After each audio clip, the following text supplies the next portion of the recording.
You guys ready back there? Now you are. Sorry. Will we please stand for the Pledge of Allegiance?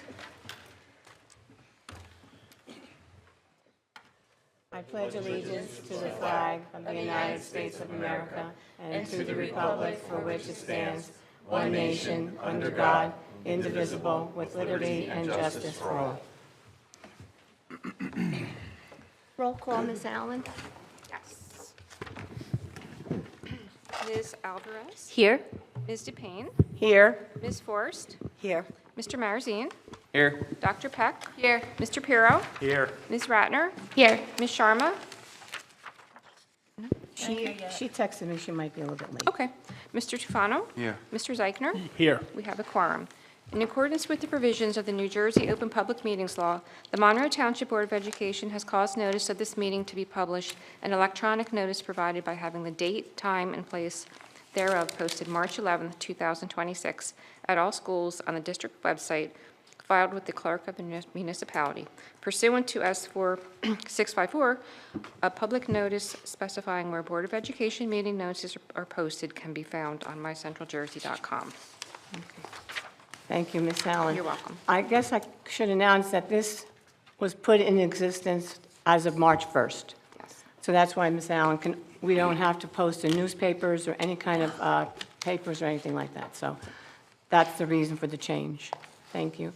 The closed session, whereas the Senator Byron M. Byer Open Public Meetings Act, NJSA 10:4-6, et sec, the Act provides that the Monroe Township Board of Education may hold an executive session from which the public is excluded to discuss matters that are confidential or are one of the 9 subject matters listed in Section 12B of the Act, and whereas that the Board hereby declares that its discussion of the following subject or subjects will be made public at a time when the public's interest in disclosure is greater than any privacy or governmental interest being protected from disclosure.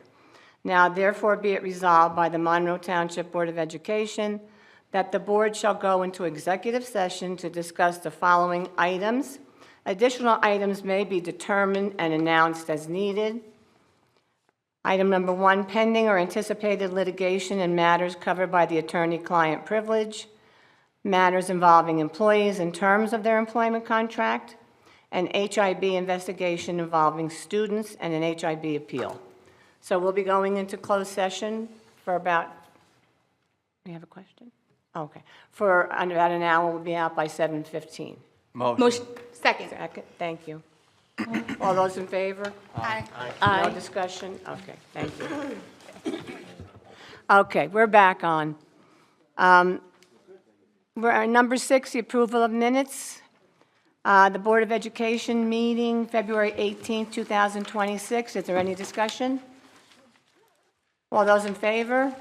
Aye. Opposed, abstained? Closed session meeting, February 18, 2026. Is there any discussion? Seeing none, all those in favor? Aye. Any opposed? Any abstentions? Thank you very much.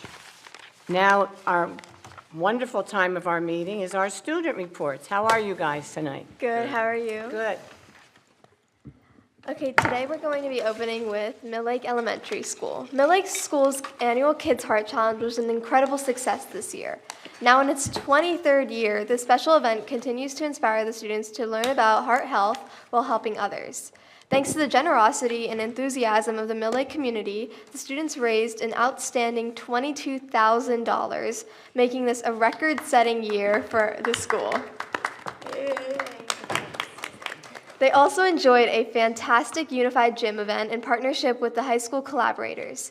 It was a wonderful opportunity to build connections, promote inclusivity, and celebrate teamwork across grade levels.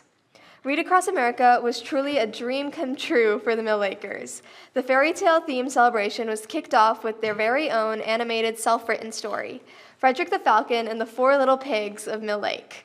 Students created hallway houses that highlighted leadership, imagination, creativity, and problem solving.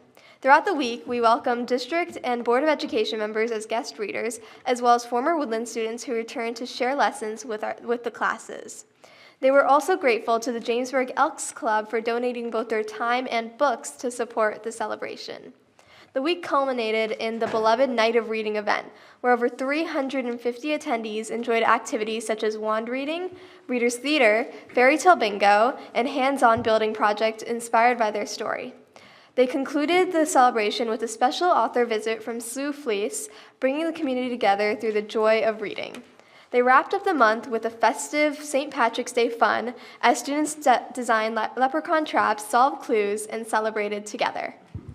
Now moving on to the Woodland Elementary School. Oh yeah, sorry about that. Special guests from the Monroe Township Mayor and Council's Office, Board of Education, and district supervisors visited the school and read to the students in celebration of Read Across America. In addition, they had middle school students visit to read to their students, and then their students visited to Mill Lake to read to their students. Additionally, Read Across America activities included Sue Felice, children's author, visiting coordinated by the Woodland Mill Lake PTO and School Elastic Assembly coordinated by Miss Bianco and Miss Sornabush. The unified students participated in the school's spring event by creating 3D blooming to go along with school theme, We Grow at Woodland. Students also engaged in gym activities where they practiced teamwork and rotated leadership roles.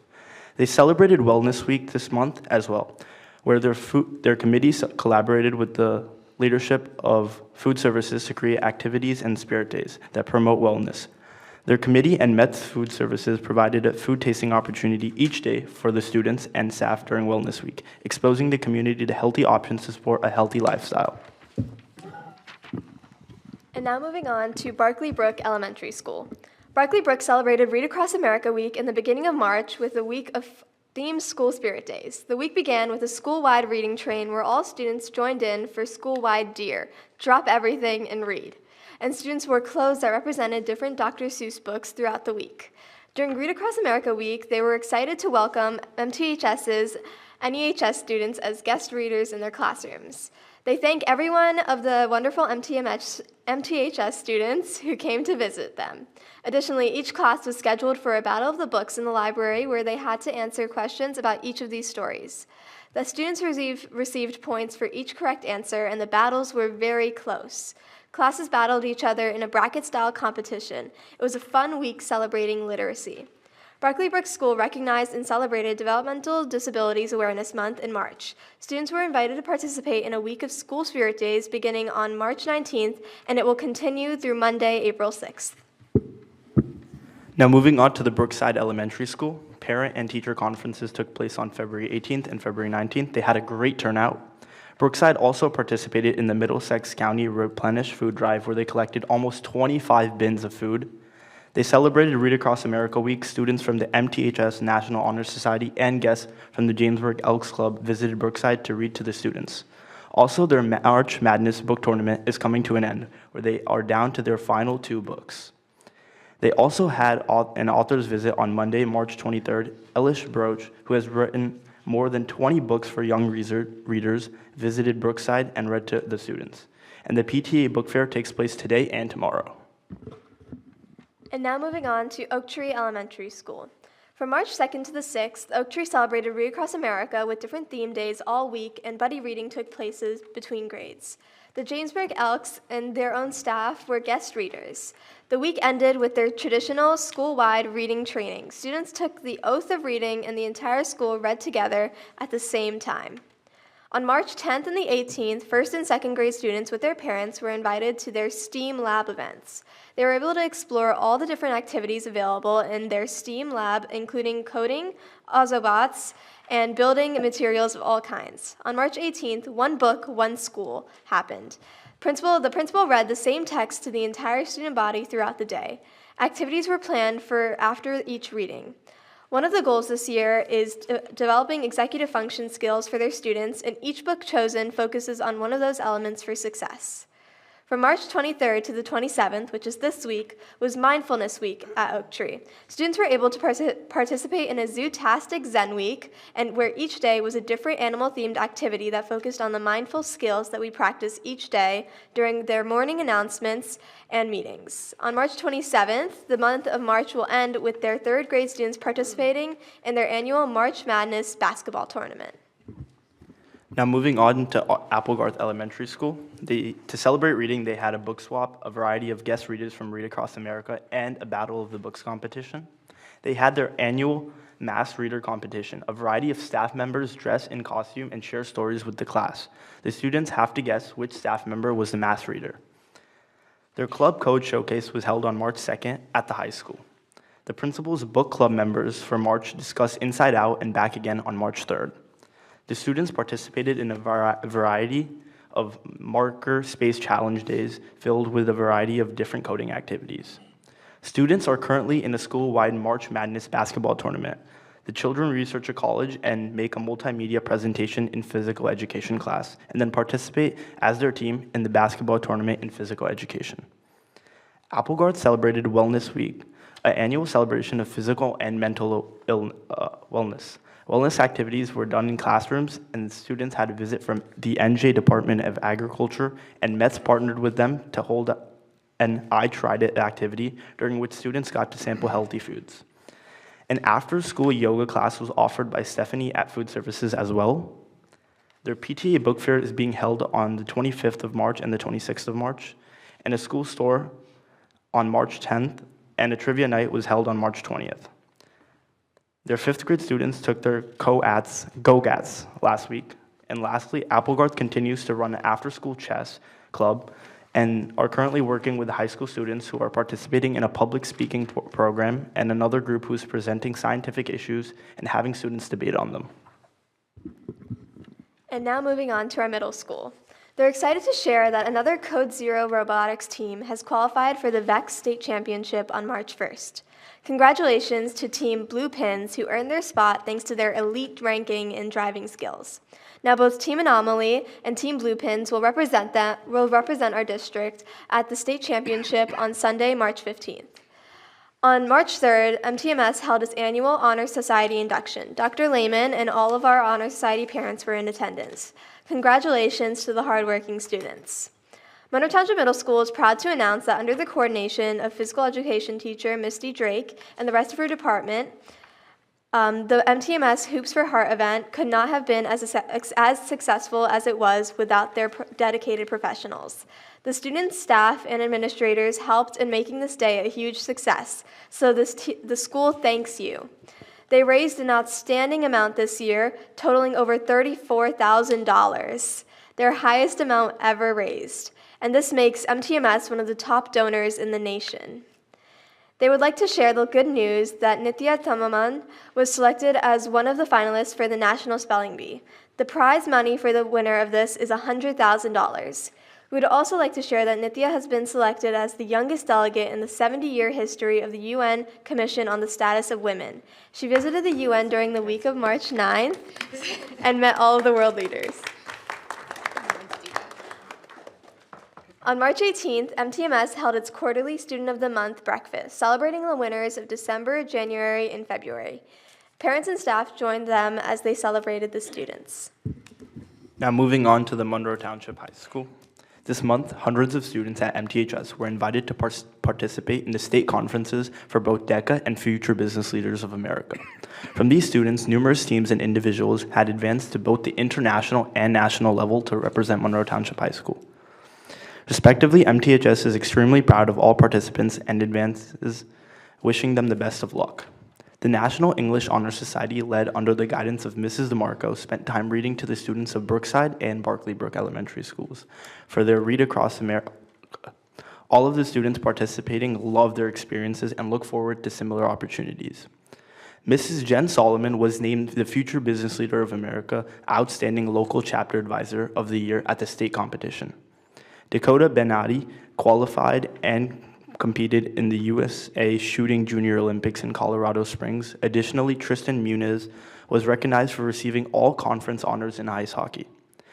Piano student Alexander Botras earned the Grand Prix top rating at the Rising Talents Music Festival, where he was invited to perform at Carnegie Hall. The MTHS Drama Club will present its production of Grease from April 17th in the PAC. So all these like pink flyers right here, that's just them. The MTHS talent show is scheduled for April 21st. Students interested in performing must submit their audition forms by March 27th. The deadline for the class of 2027 to purchase prom tickets and their paperwork via GoFan was extended to April 10th. And that wraps up our student board members report. I just want to thank you both for always bringing thorough reports on our district schools to these meetings.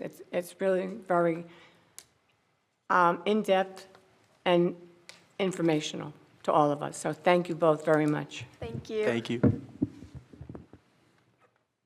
Now we have presentations. We're going to make a presentation on the tentative 26-27 school budget. Sure, thank you. I will start the presentation. So this is our 26-27 tentative budget presentation.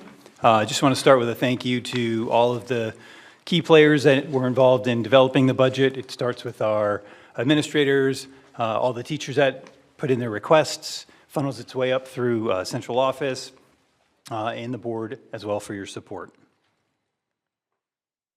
So here's the Board of Education. We thank you. This is our Finance Committee as well, so our continued work.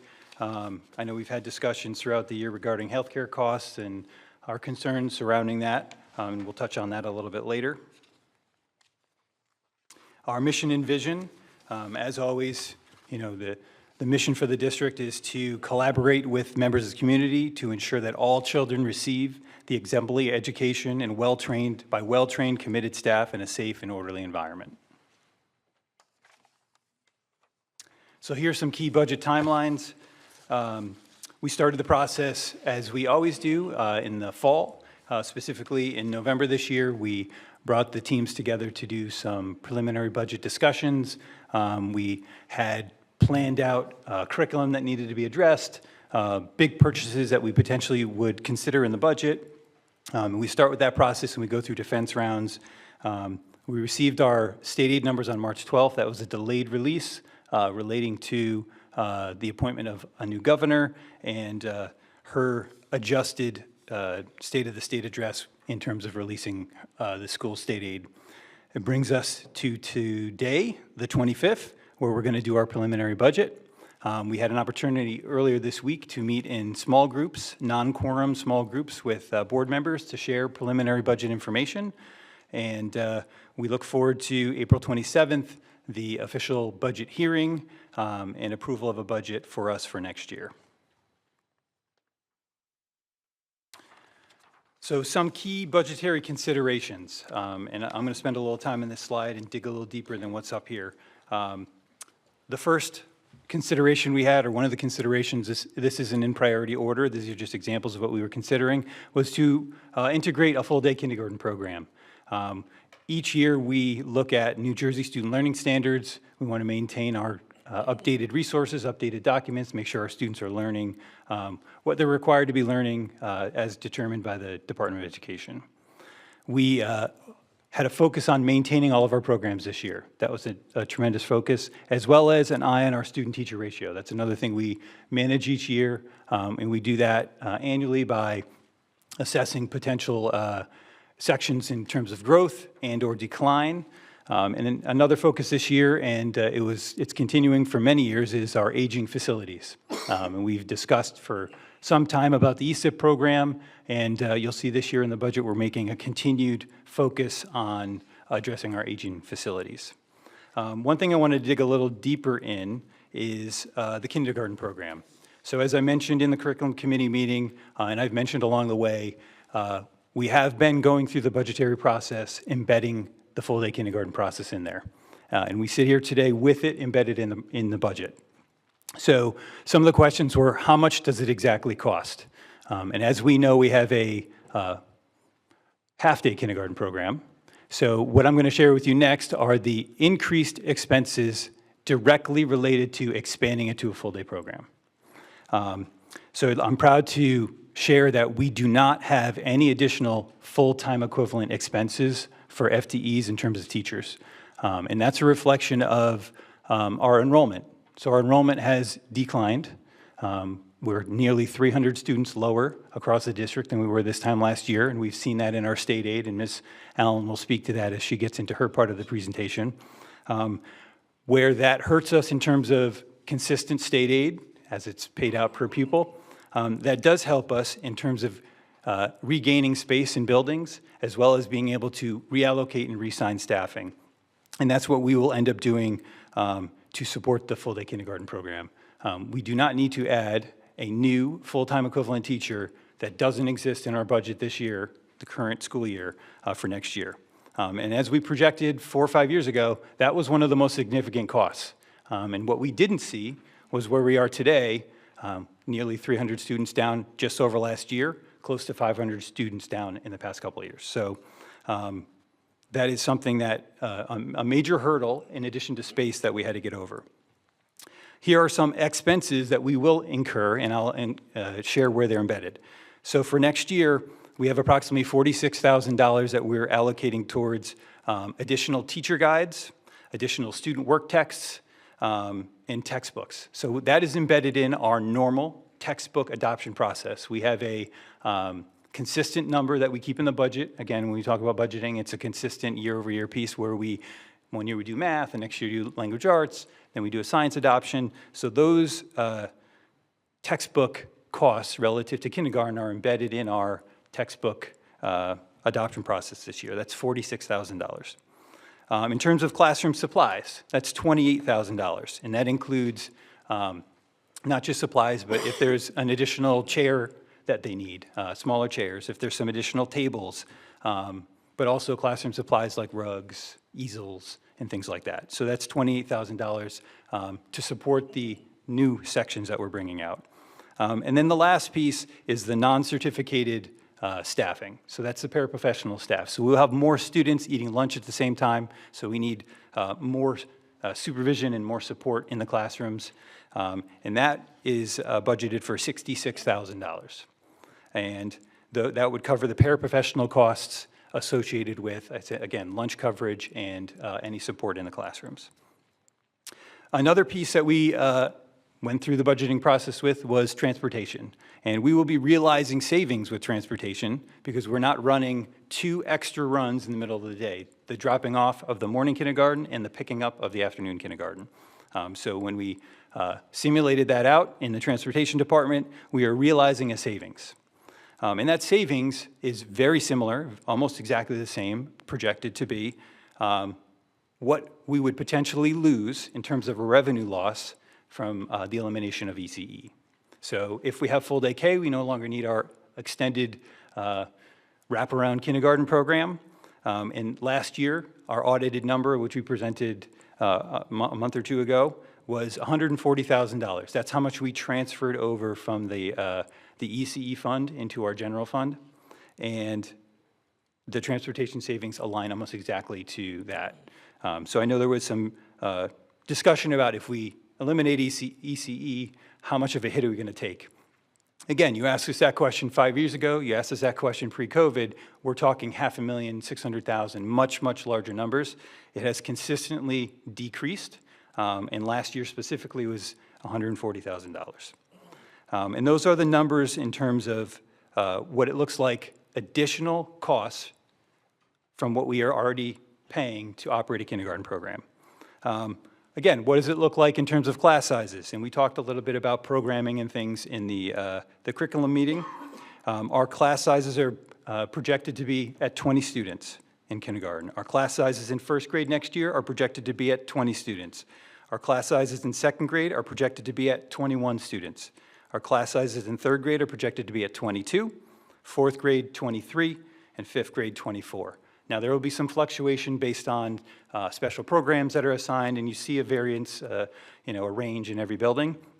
But across the district, that's what our enrollment's looking like. So by moving staff around to be able to facilitate this program, we are not compromising class sizes. We're not compromising the integrity of the programs at the elementary level across the board. So I wanted to highlight that regarding full day K. The next piece I wanted to highlight is actually on the next slide. This is the the issue we've been dealing with since the beginning of the school year. And this is our healthcare costs.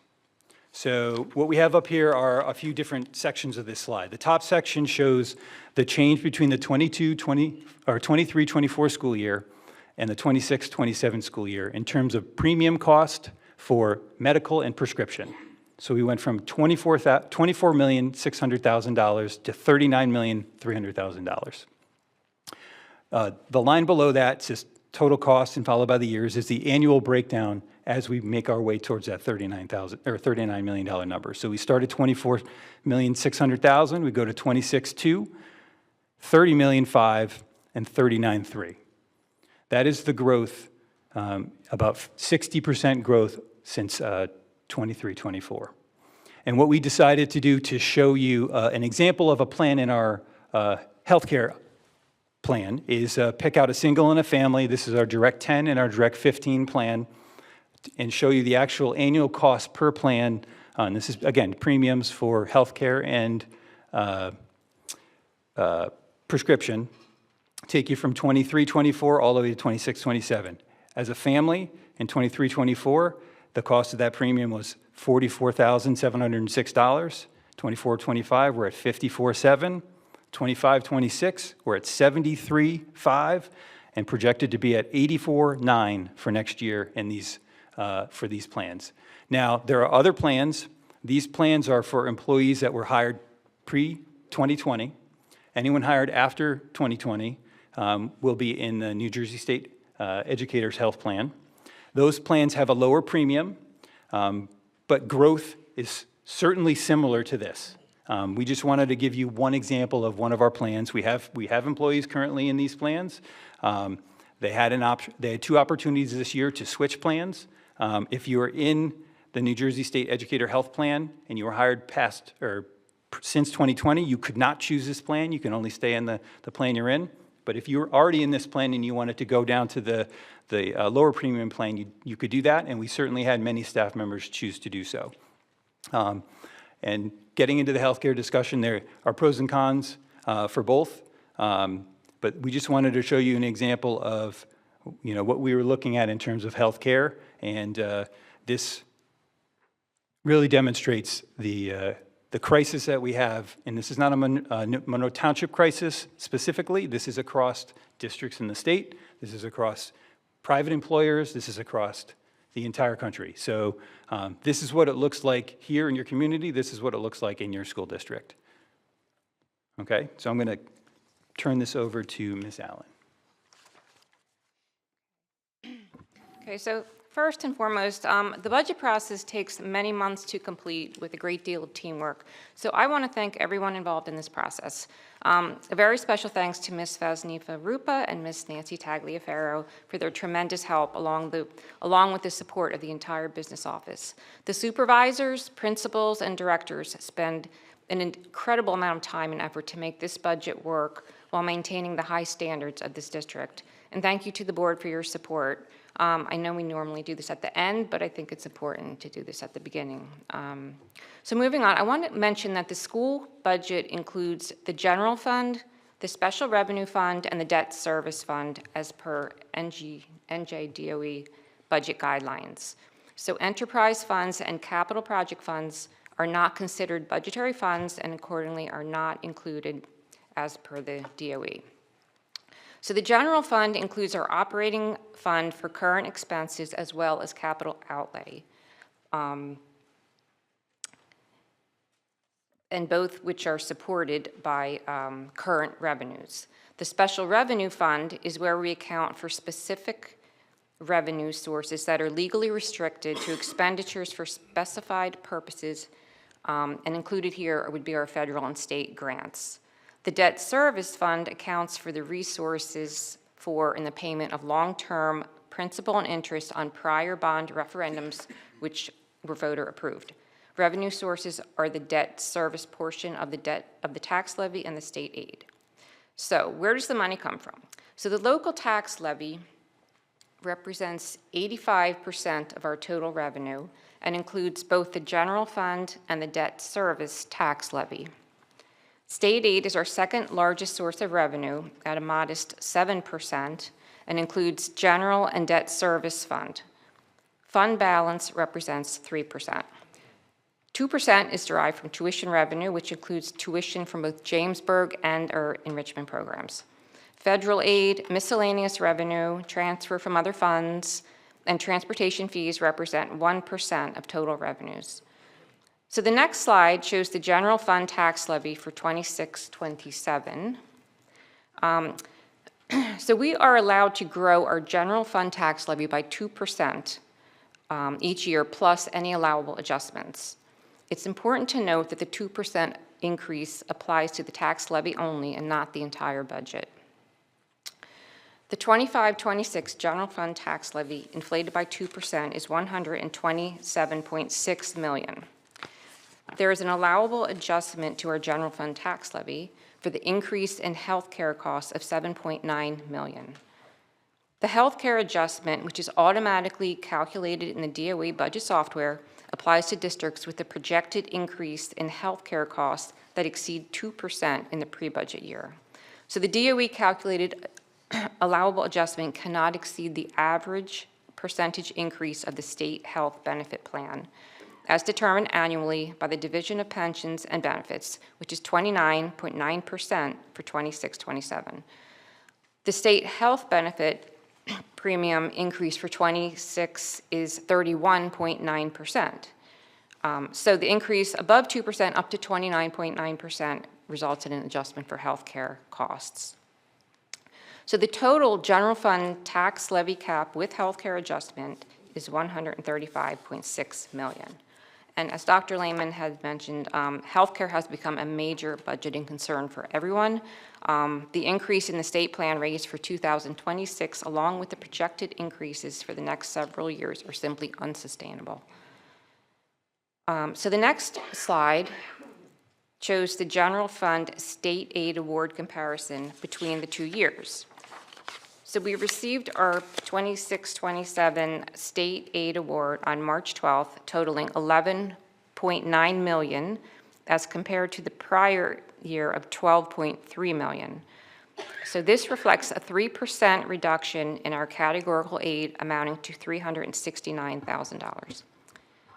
The DOE increased all major cost factors, including base cost per pupil, special education cost per pupil, special education speech-only cost per pupil, special education categorical aid, security aid, and transportation aid per pupil, and mileage rates.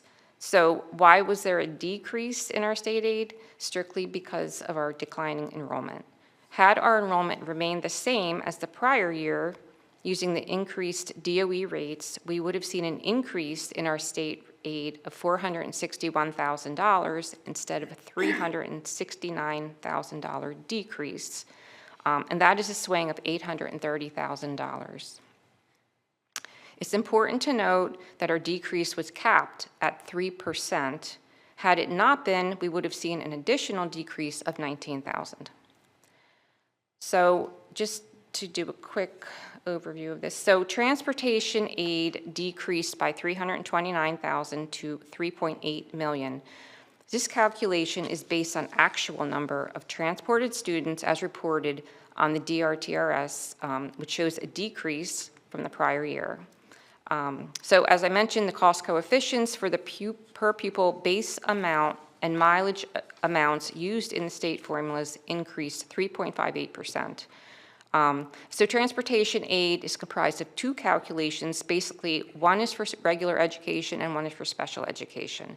And it takes into account the number of students being transported, multiplied by a base per pupil amount, as well as a base mileage rate multiplied by average distance.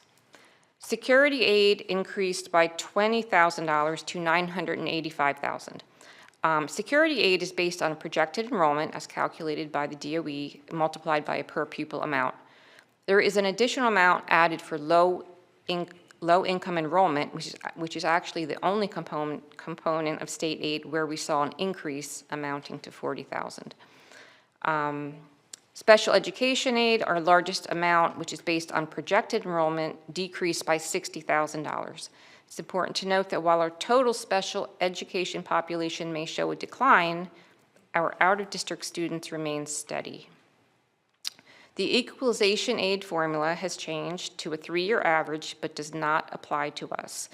The calculated local fair share, which is based on district property values and income, is $192 million versus our adequacy budget of $121 million. So you can see there's a wide gap there of $70 million. So next is a separate schedule, Schedule A, sources of revenues combined. And this schedule details the sources of revenue for both the budgeted 26-27 school year as well as the current 25-26 school year as adjusted for comparison purposes. So regarding revenues, we must be comfortable and certain of our projected revenues to cover our expenditures. Overstating revenue that we are not comfortable with while paying actual expenditures will lead to a deficit. Looking at fund balance, we have a greater excess surplus in the amount of $6.7 million to include as a revenue source. Excess surplus from the 24-25 school year is certified by the auditor and is statutorily required to be included as a revenue source in the 26-27 budget. So what is excess surplus? A district is only permitted to designate a maximum of 2% of general fund expenditures, as adjusted, as unassigned, undesignated, unreserved fund balance. Any excess that is not otherwise legally restricted, assigned, or designated is considered to be excess surplus and must be included as a revenue source in our 26-27 budget. Next, we have transfers from other funds, which represents the anticipated Falcon Care excess in the amount of $25,000. So for 26-27, we are, as Dr. Lehman mentioned, we are anticipating the implementation of full-day kindergarten, which eliminates the need for the ECE program that has been in place for several years now, and the transfer of surplus from the ECE program has been a declining revenue source in our budget over the years. So we've already discussed the general fund tax levy. So other revenue consists of tuition, transportation fees, and miscellaneous revenue. Tuition from Jamesburg is budgeted at $4.3 million. Enrichment programs are budgeted at $220,000 and include summer programs as well as after-school programs. Transportation fees from Jamesburg are budgeted at $256,000 as calculated and certified on the DRTRS, reported to the DOE. Miscellaneous revenues consist of interest income, use of building fees, integrated pre-K tuition, athletic admissions, etc., and are budgeted at $850,000. So we talked about state aid. We received an additional $500,000 for 25-26 that was allocated from the state budget that we cannot anticipate for 26-27. And extraordinary aid is budgeted at $397,000. Federal aid, which consists of semi-reimbursements, has increased from $16,000 to $77,000. And this amount is provided to us from the DOE. This federal program reimburses districts a portion of the cost of certain Medicaid-covered services provided to Medicaid-eligible special education students. So total revenues for 26-27 are budgeted at $160.4 million. Special Revenue Fund consists of federal and state grants awarded, as mentioned. We have been advised by the DOE to conservatively budget 75% of the current year award due to uncertainty in federal funding. This amounts to $1.2 million. The majority of our grant funding is for IDEA, which we use for out-of-district tuition. The other grant funds we receive every year are the title funds. And there are two categories shown here: awards in the budget year and carryovers from prior years. Carryovers from prior years are grants that were awarded in 24-25, but were not fully spent that year and carried into 25-26. So we appropriately budget based on awards in the budget year. So it should be noted that we only spend what we get. If our grant award comes in less than we anticipated, we would spend less. And if it was more, then we would spend more, under that grant program. And debt service funds consists of debt service tax levy in the amount of $10.9 million and debt service state aid in the amount of $280,000. As mentioned, these funds are used strictly for the payment of bond principal and interest from previous bond referendums and refundings. So total revenue, including general fund, special fund, and debt service fund, is budgeted at $172.9 million for 26-27. The next slide is where does the money go? So 49% of the budget is for direct instructional costs, regular education, special education, related services, and tuition, not including benefits allocated to the instructional staff.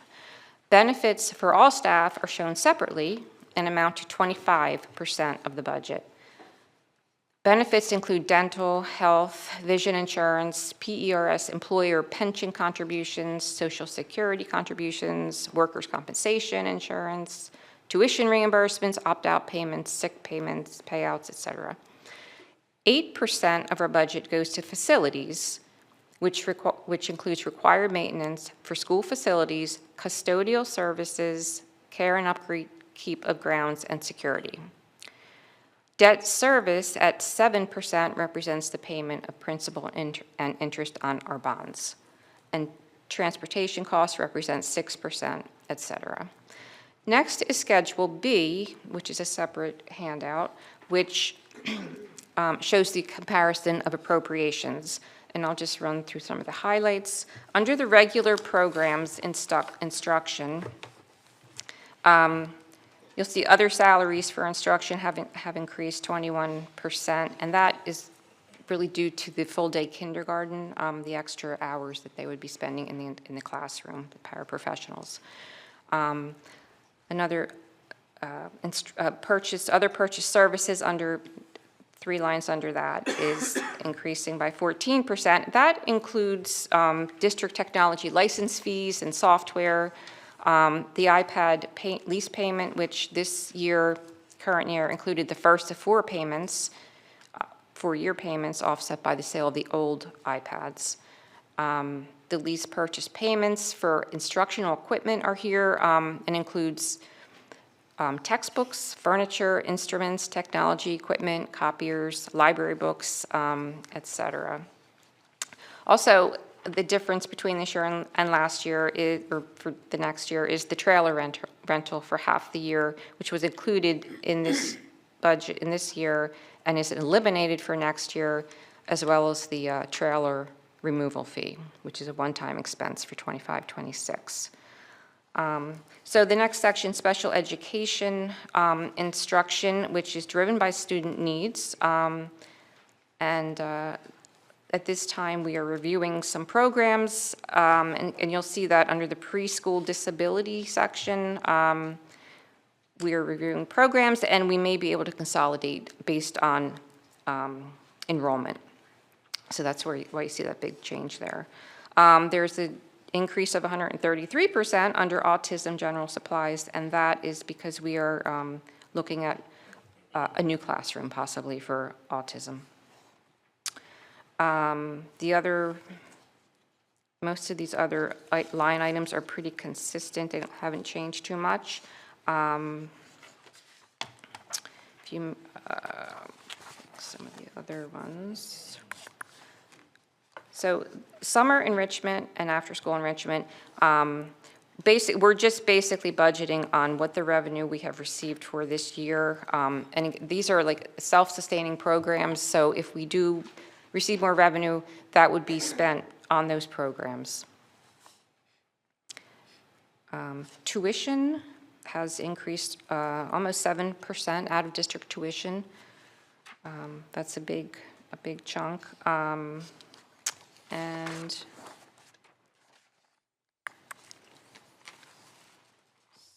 see. Most of the other line items are pretty close. So educational media services, library, we have supplies and materials which have decreased by 45%. That is because we are, for the first time, lease purchasing library books because they last 15 to 20 years, so we are kind of extending, the life with the cost. I think most of these. So as we go through to operations and maintenance of plant services, for the first time this year, for 26-27, we have the ESIP program, and for the first time, we show the interest and principal amounts that are due on that debt, that refunding debt. And that program, as we know, was set up so that the savings every year would cover the principal and interest payments. So you will see a decrease in some of these line items because of that, because of what has been put into place with this ESIP program. We can make these payments. Insurance, across the board is up at least 12% in the different areas. And as everybody knows, we are looking at, as everybody else is, a 25% increase in electricity costs, as well as an increase in natural gas costs. And that is reflected here as well. Transportation, as Dr. Lehman, there are some savings now. There will be some savings due to the full-day kindergarten program. So that is reflected in that section. Benefits, as we know, are up. The employee benefits are up quite a bit. Capital outlays. So this year we have a program. We have a capital project in the budget for mechanical upgrades at 3 of the elementary schools, Barkley Brook, Brookside, and Mill Lake included. And we also have been able to establish or increase our capital reserve fund. So our capital reserve fund presently is, I think, $23,000. So we have a $2,092,000 increase in our capital reserve. And that is something that, due to the age, our aging facilities, is very important, for the safety of the students and the staff, and for the efficiency of the buildings. So that is something that, once we put it in there, we can, as projects, if something comes up that we need it for, we can go to the board and ask for approval to do a specific project. But it's there if we need it, instead of, as has happened, things break down, they're big expenses, and we have to just try to find it in our budget and take something else out. So this is a good thing to have going forward. Let's see, so in summary, total appropriations are budgeted to increase by 7.76%, or $12.4 million. The next slide shows the tax rate impact. So without the healthcare adjustment, there would be a 2.19% increase to the tax rate, or $113 on an average assessed valuation of $336,800. The tax rate increase on just the healthcare adjustment alone is 2.98%, or $152 on an average assessed home. The total combined tax rate is 5.14%, or just about $265. Let me see. So the tax rate is based on ratables and tax levy. The ratables have increased 0.61% this year. Last year, the ratables increased 0.91%. The year before that, the increase was 3.04%, which is 5 times the increase this year. So the ratable increase was 500% higher 3 years ago, and that makes a big difference in the tax rate. So, in summary, did you want to?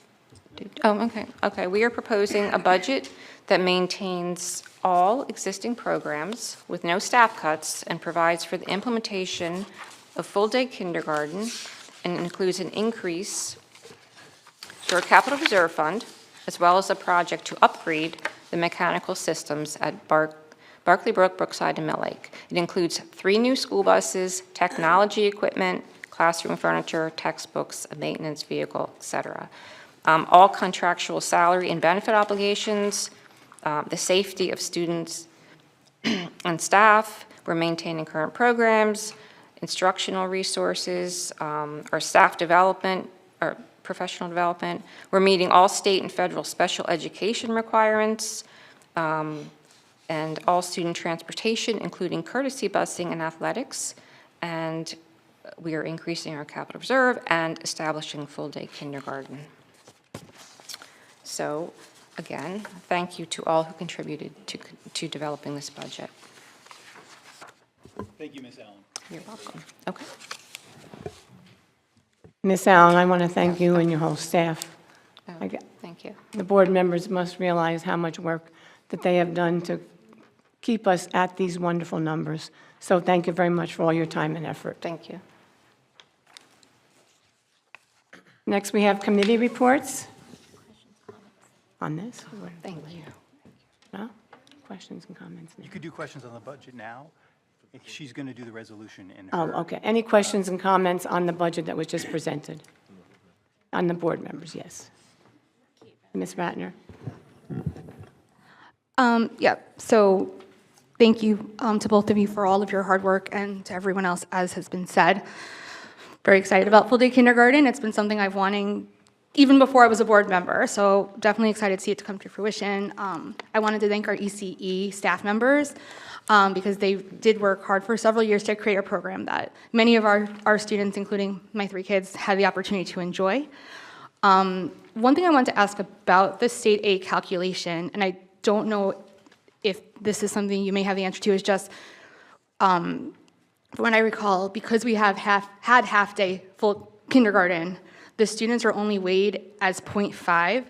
Are we able to ask the Department of Education to review, or to revisit the aid amount if we are changing to full-day kindergarten? No, so but next year, though, the state aid will, if we had had that this year, the full day, it would have been an extra $14,000 in state aid. So next year, when they do this calculation, it will be in there, but they're not going to go back and change it now, no.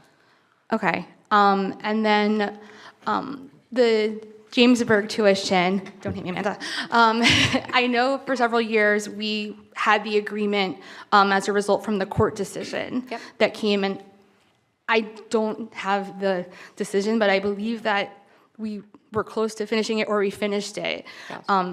And so I was wondering if that's something that we can look at. I know, if I recall, it was the cost per student to educate, but my thought is because state aid is sort of based on giving each student a particular weight, and certain things create a higher weight, that, it's possible that maybe we're not necessarily getting aid for the students that we're educating because we're looking at it as how much it costs to educate, and I just don't know if there is, maybe when we're looking at shared services, we can look at a way to do that. I obviously don't want to take money out of Jamesburg pocket either, but just to sort of see if there's a way to work with that.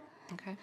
As well as possibly, and I think I brought this up at our budget meeting, which I appreciate having, maybe looking at grants, because perhaps if we work together, we might be eligible for certain things for the high school that we wouldn't be just alone as Monroe, because we need a certain requirement of percentage of certain things that we don't necessarily have.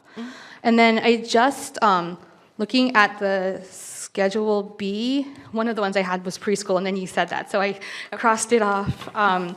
But the one thing that the one category I saw a fairly large difference in was the plant services. It was $500,000. Is there a reason for that, that Okay, sorry. you can share? Yeah. So we do, like I said, we do have the 25% increase in electric costs, and we have gas costs that are increasing. Basically, everything else is, the insurance is increasing 12%. And you have the salaries. I guess because when I'm looking at it, I'm noticing that the number is going from 2.5 million for the energy costs to 1.8, which I'm assuming may be a result as part of our ESIP projects and yep. things like that. Yep. But then the overall number is still going up a significant amount. So that's, I guess, where I was curious why we have that. That was really the only other thing that I had seen that was like, I don't even want to say alarming, but just stood out to me a little bit more. So, although like ESIP is saving us money, there are some, based on how much we use, it's not the dollar, like the rate, right? So the savings that, you're seeing a lot of decreases on some of those line items that are being transferred over to the principal and interest that is due. But really, the insurance is up 61,000, and the salaries are up 213,000, and just those other minor changes that kind of adds that up to that. Okay, all right. Those were some of my questions. Obviously, I know this is like our preliminary budget, and we have the final one, so we can, obviously, I'll look, and if I have any other questions, I'll certainly reach out to you. But again, thank you guys for your work on this. And I also, can I just add too, I just realized, the salaries of non-instructional aides, that is for the kindergarten as well. That is for the lunchroom, because it's non-instructional, and that is where that goes. So the lunchroom aides for the full-day kindergarten that's why that amount is up so much. The ones under the plant services? Under plant services, salaries of non-instructional aides. Okay, Yep. okay, thank you. Does anyone else have any questions for Ms. Allen? Yes. Mr. Marazine? Oh, I saw his hand up. So as far as no staff reductions, so we're eliminating a whole program, the ECE. I'm assuming there's staff members that are working that are just ECE programs. Are they getting reassigned, or how's that working? So that program is dissolving. So in terms of staff reductions, we're looking at our certificated staff within the school district operating budget. ECE operates out of the enterprise fund. So that program will dissolve, and we certainly would consider all those employees and bring them on board for any certificated or any program that they're qualified to do, whether it's a support program or if they have a teaching certificate and they want to transition over to one of our open positions, then they certainly can do that. Right. So to be clear, right now they would have to just reapply. Correct. Yep. In terms of other staffing, any changes in sections, any retirements, every year we look at every position, and based on enrollment, based on need, based on program interest, we will rehire that position, we will not fill a position, we will transfer staff from other positions into those roles, and that's what we're looking at this year doing more than anything. And then as far as like how ECE is kind of connected to Falcon Care, how would that work? Who's going to run Falcon Care? Is that getting changed? So the same team's going to, that's a great question. Same team's going to run Falcon Care. Falcon Care will run the same way it ran this year. We will run it next year. We will see what the enrollment looks like. We anticipate even a potential increase based on having our kindergarten students start and finish at a home school for an entire day, as opposed to transitioning to a secondary location and then coming back. It's a really long day.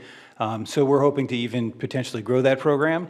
And then we will reassess, as we get through the school year to see how that program's operating as well. Right. So essentially, since the same team is going to be doing, I guess, half the job, or maybe less than half the job? Are we going to utilize them to another way to be more productive? Yep, so the other vision with that is as we get into full day K implementation, the next step is looking at pre-K, right? And what does that look like for us as a district? I envision that team being involved in that process as well. Okay, Mr. Pira? Yeah, I just wanted to know, under school administration, salaries of other professional staff, what is other, I don't know what is that for? It says like principal, assistant principals, clerical, directors, and then it just says salaries of other professional staff. I don't Yes. know what that's for. It's $463,000. Let me grab that.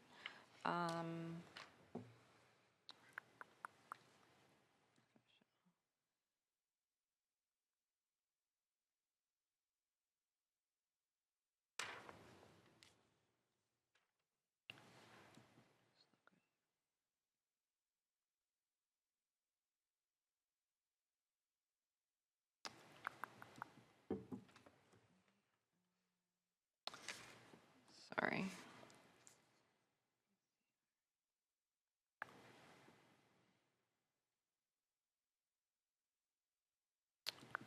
So I think that would include,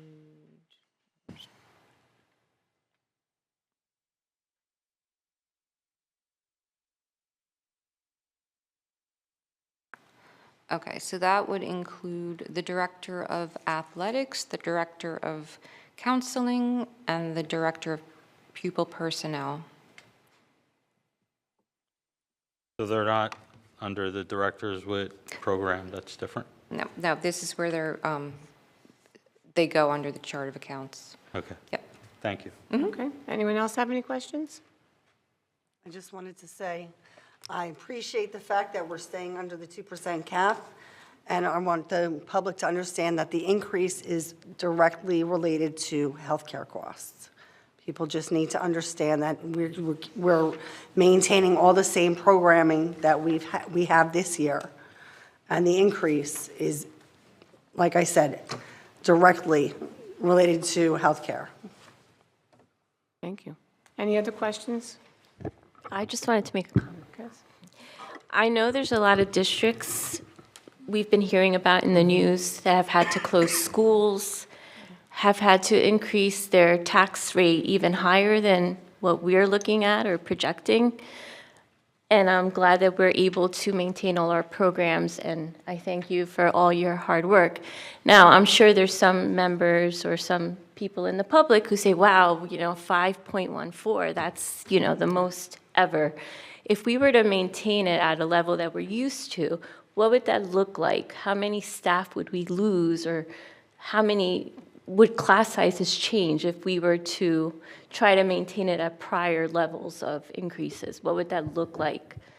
So the public would know. Is your question, what does $7 or $8 million look like out of what's in the budget right now? Yeah, if we were to cut or needed to cut something of that size, what would it look like in terms of staff and programs?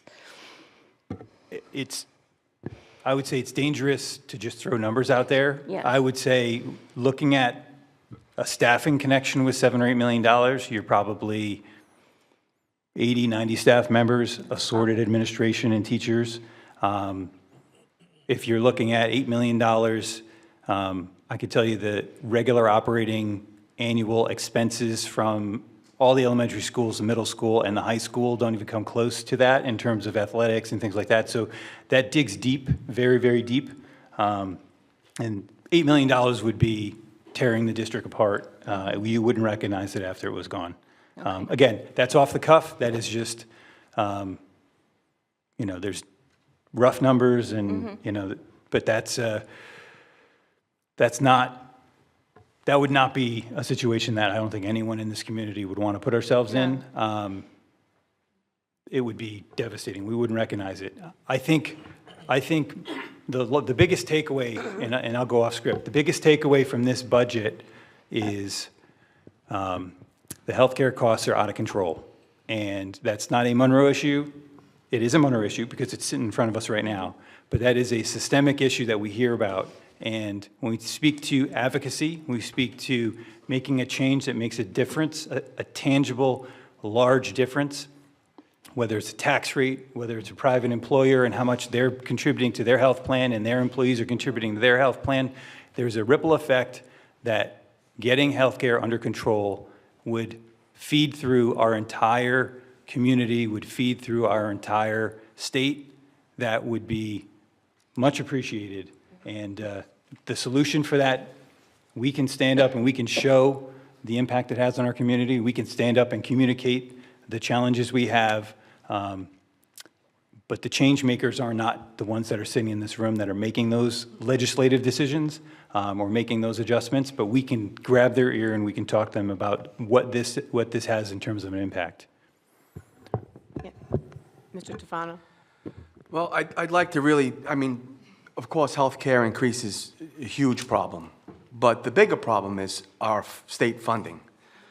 We have the new governor. In her hometown, a school is closing because of lack of funding, in her own town. Again, we have no Linda Greenstein comes to see us so we can talk with her about this. The mayor does not get involved. He doesn't shake up Trenton because, I guess he doesn't want to upset his political bosses. But here we have another increase on top of an increase to electric, to our utilities, which is all pretty much caused by the same thing. And I really don't want to get political. I mean, I can, but I don't want to. The problem is we're not getting the funding. We got a reduction of funding. We got an increase in medical. Yes, okay, the students' population is dwindling or dwindled a little bit, but we have an excess of medical coverage. So we should get the funding to help us. And here we are going out to the taxpayers again and asking them to make more sacrifices. And this is an excellent school district. I don't want to see any reductions in the programs we offer. I think it's phenomenal. All my kids went here, and I'm very grateful for the programs and the staff and for your budget. But the problem is we should we should really unite. I mean, you have people going out on Saturday to protest the Stop and Shop for a king that we don't have. But yet, they're not out there fighting to get some additional funding for our students so their tax can go down so they could afford to put the heat on at night. I don't understand how this community is not uniting and fighting the powers that be to get some more funding. This board should be responsible to put together a protest in Trenton, and you're smiling at me because you know I'm telling the truth. A lot of people don't like me for politics. That's fine. This is not about politics. This is about seniors and about families that are struggling to keep their nose above water because we're not getting any funding from Trenton. This is a bipartisan issue, and we are doing very little about it. This board is responsible to get funding, and we're doing nothing about it, really, honestly. We have committees, and you do what you can, but this community as a whole needs to do more, because this cannot be every year we get an increase like this. Before you know it, your property tax is going to be $100,000 a year, because none of this stuff ever goes down, ever. But we're shelling out millions of dollars to the state and getting back peanuts. It's literally peanuts we're getting. Jamesburg gets more funding than us, and they got half the schools. Less than half the schools. And I'm not insulting Jamesburg. I'm just saying you get more funding for less schools. Can I also make a comment, though? Our Jamesburg tax rate for schools is much higher than Monroe's. I'm not blaming we pay into you. our school district at a higher rate than Monroe pays it. This has nothing to do with Jamesburg itself. I'm saying the understand, state but- funds Jamesburg schools more than they do Monroe schools. That's But our insane. community pays in more as well, I at a agree. higher rate. I So- agree. I agree. But that should be, not even for you, it should be happening. So I was smiling because my wheels were turning and thinking of like ways that we can advocate and listen. There's been plenty of people that have advocated over the years. I've been advocating for several years as well. We were down there last week. It seems like they hear us. Lots of things don't change. It is beyond frustrating. I totally hear you. Like, one of the things that I do, I don't even want to say for fun because that's just weird, but I do watch like some of the other board meetings, right? And so I watched the East Brunswick board meeting, and there was a board member there who was new and equally frustrated, and she's like, we need funding reform, we need consolidation reform, and now we need healthcare reform. And what she said was really true. Like, we do. I completely agree with the things that you're saying. I don't know how, even looking at the issues, it's not even an educational, like, look at the budget type thing.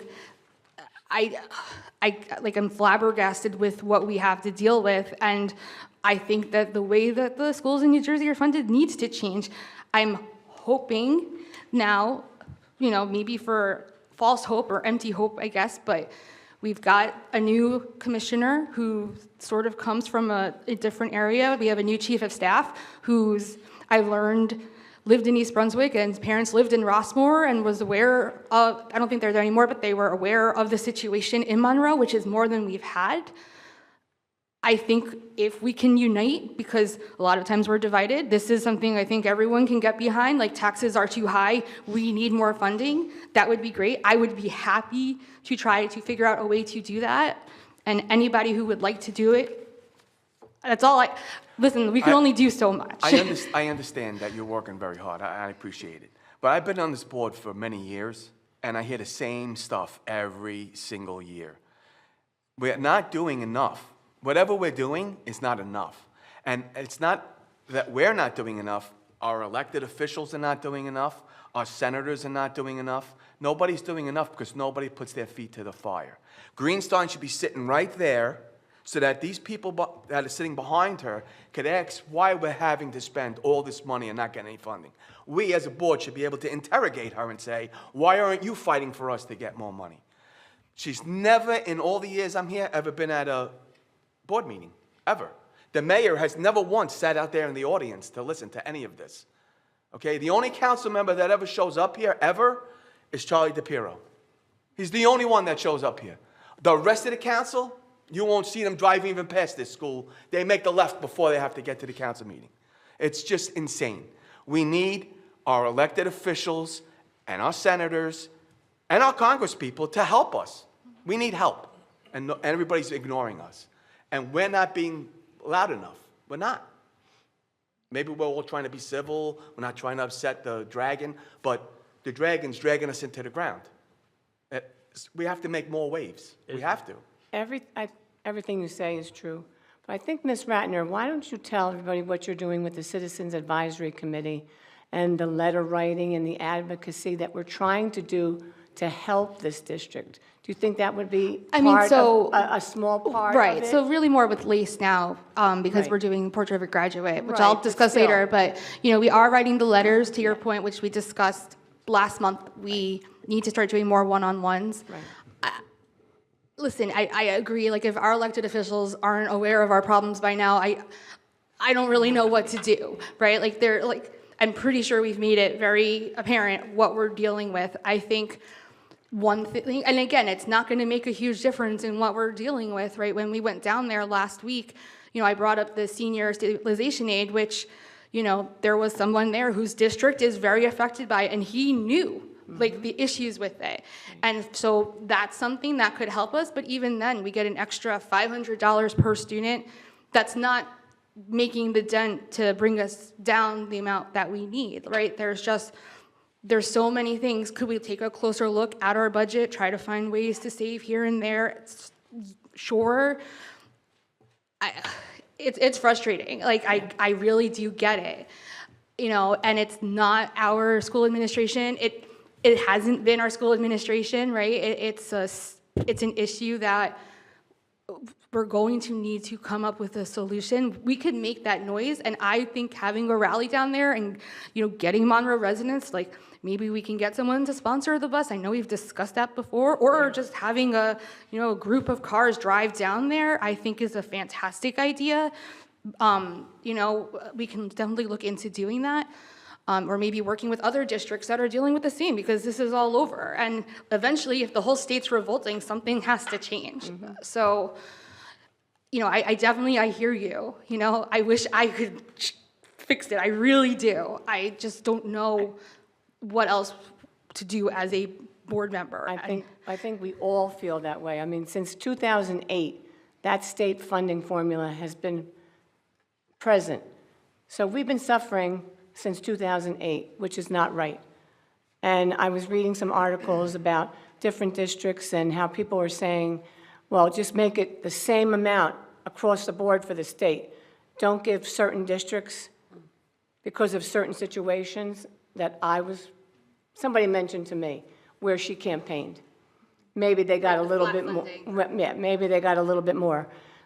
Make it flat across the state. Everybody gets the same amount, but nobody wants to get that. Since 2008, that's a long time to have, like Mr. Tufano said, to have somebody ignore. And how much can we say? Go down there and they say, well, bring papers and state what you need in your district. And I think during your testimony, the gentleman that asked you quite a few questions, and he said, well, did you bring your paperwork? Well, of course, Ms. Ratner had all the paperwork with her and all the documentation, because that's their one main thing. They don't want us to tell them, oh, we need $5,000. We have to list 5,000 and the 4 or 5 things next to it. I asked for $22 million, just in case you're wondering. Right. But I'm saying they want a list. They don't want to do anything. They want us to do everything. Bring it to them and then probably deny it. So, I mean, my. But I'm sorry, I don't mean to interrupt you, but we do need to do something. Oh, We yeah. need to vote out the people who are not giving us funding. Instead, collectively, apparently, we're voting for the same people over and over again every year that give us scraps. Greenstein gives us scraps. She fights for us 0, and yet gets elected every year. I don't understand it. Well, we don't have, excuse me? Could I just ask a Yes, Mr. question Pirro, with the please. funding? So we lost money. Does that mean we lost money per student compared to last year? No. Like, what did we get last year per student compared to this year? Are we losing per No, student? so it went up per student, but because we have less students, that's why we lost money. But the price per student went up? Yes, the DOE raised all the amounts, per So- student amounts, but we just have less enrollment, so that's why. Okay. Yep. And then my other question is, if we have a reduction in students, are we having a reduction other than teachers and educators, or do we need all the, like, is there a reduction in any staff? Since if we're down 500 people, I mean, that's a lot of people. Is there any reduction in staff with that? Dr. Lehman? So things have systemically, over the past couple of years, been reducing proportionally. So if we have a child study team member that retires and the workload of that team doesn't justify supporting a replacement of that staff member, then we don't replace that staff member. So yes, across the board, we monitor those numbers. Yep. Any other questions? Thank you very much for the lively discussion. Again, thank you, Ms. Allen, Dr. Lehman. And we'll proceed now for committee reports. Mr. Pirro? Building and Grounds Committee, we met last week, and we discussed the projects with the ESAP, what's being complete. The lighting's almost done. The chillers and boilers are ahead of schedule. Also, the solar, as soon as it is approved totally by the state, we're going to move forward with the solar on all the schools and in the parking lot here. There was a question about the facade at Mill Lake School. It was brought to our attention. Mr. Tague and Mr. Lehman, we met and talked about it. There was an issue where I heard that the PTA was going to pay the power washer clean the school, and I don't think that's right. I think the money they collect for kids should go to kids. And we had a discussion at Building and Grounds, and Mr. Tague said that during the break, his team will try to do some power washing at the school to try to clean it and see what we could do.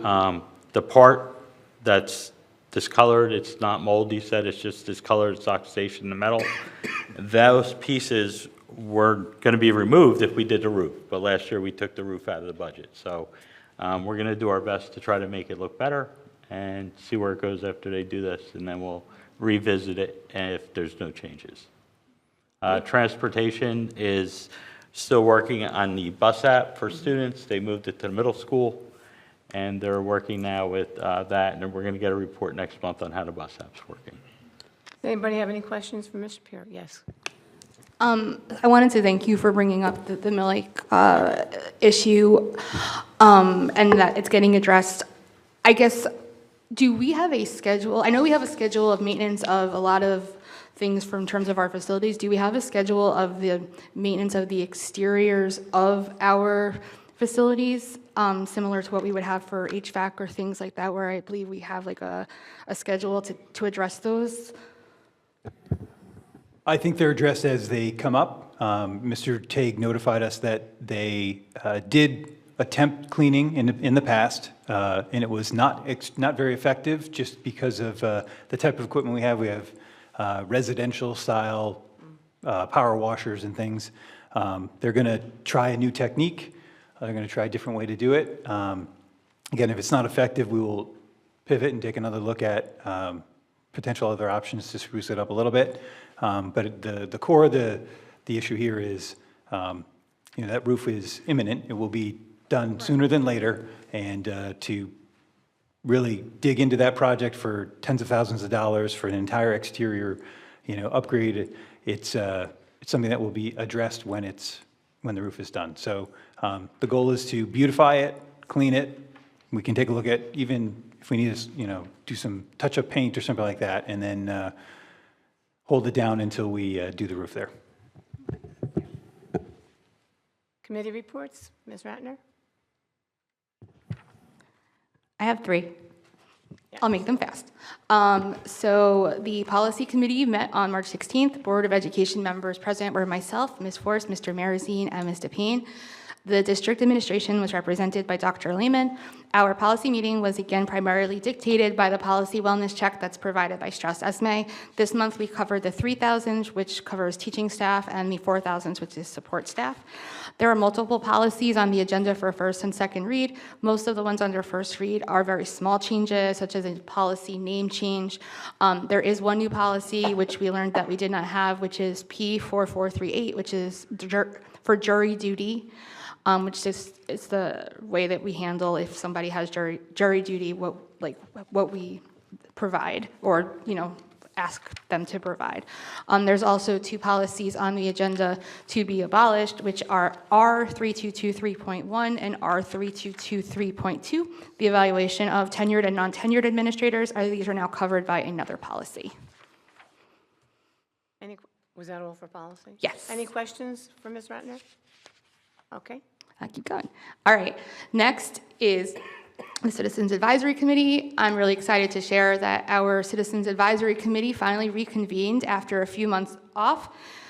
The members of this committee are the same as Lace. It's myself, Ms. Forrest, Ms. Sharma, and Ms. DePayne. The district administration was represented by Dr. Lehman. We also had several of our CAC committee members in attendance. The topic that was discussed was the portrait of a graduate. This is something that I was very excited about when we learned about, and I'm excited to see it continue. It's a part of our 5-year strategic plan. The district administration has reached a step where a steering committee representing the community needs to be formed. So this was brought to our CAC committee, which has a diverse representation of our community, including parents, representatives from Jamesburg, as well as our senior community. At this meeting, Dr. Lehman and our staff professional development coordinator, Sherry Fatovic, provided a presentation about what the portrait of a graduate is and what we've done so far and what we need to do. Mr. Meralda had shared via email several websites from a few other districts that have participated in this program. And the committee members were also tasked with reviewing a draft of a survey that I believe will be sent to the community very shortly, where the community members can provide what they believe are the qualities and skills that they feel every student who graduates from Monroe should possess. You finished with that? Any questions for Ms. Ratner on that committee? Okay, go ahead. All right, last one. Legislative Advocacy and Community Engagement Committee met on March 16th. It was the same members that were from the other committee. We reviewed the materials from the March 2026 Legislative Committee meeting with school boards. This included updates on several pieces of legislation. I also had shared some updates from that meeting, which included a discussion with Chris Williams, who I sort of mentioned during our budget discussion is the new Chief of Staff for the Department of Education. One thing that I think might help us is that the people who created the formula are no longer people in charge of the Department of Education, and they agreed that it needs to be looked at. Again, hope, right? Like, hope for the best, prepare for the worst kind of thing. We also briefly review the Delivering a Strong Education for New Jersey Action Team report, which was a committee from the governor that had different educational leaders from throughout the state where they discussed important priorities throughout the state that they need to be prioritized over the next several years. Finally, we discussed the state budget hearings and possible sample testimony ideas. I actually feel like somehow they've made the timeline shorter for the budget testimonies. I didn't think it was possible, but here we are and they're almost done. And so I am pleased to share that last week, Ms. Forrest and I had traveled to Trenton and testified before the Assembly Budget Committee. I appreciated that they had asked us several questions, mostly about the senior supplemental aid, as well as one thing that I really enjoyed was they had asked if we are over adequate, and I had to sort of define, like, we are, but like adequacy doesn't include full day kindergarten, right? Adequacy doesn't include a lot of things that you would expect it would, because I don't know, maybe Mr. Weiss, maybe you know, but there's nowhere I can find, or someone from the Department of Education has shared at our legislative committee meetings, what a thorough and efficient education is, like spelled out, right? So I actually tasked the Assembly Education Committee chair with doing that, and she's like nodding along with me, so that was kind of fun. And then those testimonies are available on our district website on the advocacy page, and all I can say is we are committed to continuing advocacy, even though sometimes it does feel like we're knocking our heads against the wall. That's right. Well, does anybody have any questions for Ms. Matt? I want to thank you both for going down and speaking last week, and if you want to hear two good testimonies, please go on our website and listen to what the ladies brought down to Trenton. Did you want to answer her question? Do you have an answer? You have an answer for her question? So with regard to thorough and efficient, to the extent that it's not defined by statute, which I don't believe that it is, you'd have to turn to case law that gives interpretations of what a thorough and efficient education is. Right. Just to share, like, this had come up, there was another district that they've done as much as they felt like they could do with their budget in Ocean County, and so then this was prior to the law for kindergarten being enacted. They're like, well, you have kindergarten, full day kindergarten, get rid of it in order to go, to meet their budget, which, it was ridiculous when I heard it and I looked it up and it was true. So I said, like, obviously, especially now because it's part of the law, like, you need to add that, but moreover, you need to look and tell us what their own efficient is, because otherwise we're, guessing, and to say we're over adequate because we have certain things that you assume need to be part of a school district, right. It's crazy. It is, and you're exactly right. It's hitting the wall, and we hit the wall constantly. Thank you all for your committee reports tonight. Oh, I'm sorry, I forgot finance. I was thinking of you right here. I forgot you. Okay. The Finance and Shared Services Committee held its monthly meeting on March 18th. Present at the meeting were Dr. Lehman, Mrs. Allen, Dr. Peck, Mrs. DePayne, Mr. Zeichner, and Mr. Pirro. The committee reviewed its monthly bills and attorney invoices, and everything is in order. The budget calendar was revised to align with the release of state aid and the subsequent change in the county deadline to receive the tentative budget. So accordingly, the budget presentation was revised from March 16th to today, and the revision was posted on our website and the online newspaper. I'm going to skip most of what I wrote about state aid because Ms. Allen covered that prior in the presentation. But I did want to highlight that the state did add a 3% cap in how much aid that they can remove from a district. And because of that, we were able to retain $19,000 of aid that we otherwise would have lost if that cap wasn't there. So there have been some minor changes regarding state aid at the state level. All right, next, the committee discussed the School Regionalization Efficiency Program grant. The grant allows school districts to conduct a study free of charge, which would detail what is involved in merging districts. Being that Jamesburg students already attend our high school, it would be reasonable to ask for a study to detail the impact of merging our 2 school districts. If this is something that Jamesburg Board of Ed is interested in doing, we would need to apply for the grant no later than April 15th. Additionally, both Board of Eds would have to pass a resolution to do so. The new governor and state officials have been speaking about regionalization, and it is possible that it may occur in the near future. The committee felt it was best to be proactive to have more control should regionalization occur or be mandated. Lastly, as of March 1st, all public entities such as municipalities, school boards, and county governments will no longer be required to publish meeting notices in print newspapers. Instead, we must post these notices on our own official website at least 48 hours before the meeting, replacing the old requirement to post notices on a physical bulletin board. These online postings will serve as the official public notice and must still include the date, time, location, and agenda if available. Public notices must be archived for 1 year. Additionally, once the meeting has been posted online, it must remain visible on our website for at least 1 week, and after that, we must move it into an online archive. To help residents easily find public meeting information across New Jersey, the Secretary of State has created a centralized website which acts as a directory that links to each public entity's legal notices page. Therefore, we must provide clickable links to the web pages so that web pages can be maintained. Additionally, the law adds a temporary requirement for the 2026 calendar year where we must advertise twice per month in an online news publication such as the Home News Tribune or My Central Jersey. This concludes my report. Any questions for Ms. Alvarez? Ms. Can I- Ratner? I'm sorry, go ahead. might be answering All right, that go ahead, question. Dr. So Dr. I Lehman. touched base with Dr. Villani from Jamesburg, and they are going to discuss their participation or potential participation in this grant tomorrow night at their board meeting. So there is no resolution. The grant deadline is April 15th. So there is no resolution in our current board agenda to participate in the Regional Efficiency Program grant because at the time of the development of the agenda, Jamesburg hadn't talked about it. So I would say if you're interested in doing that, and we want to be proactive, there is no board meeting between now and April 15th.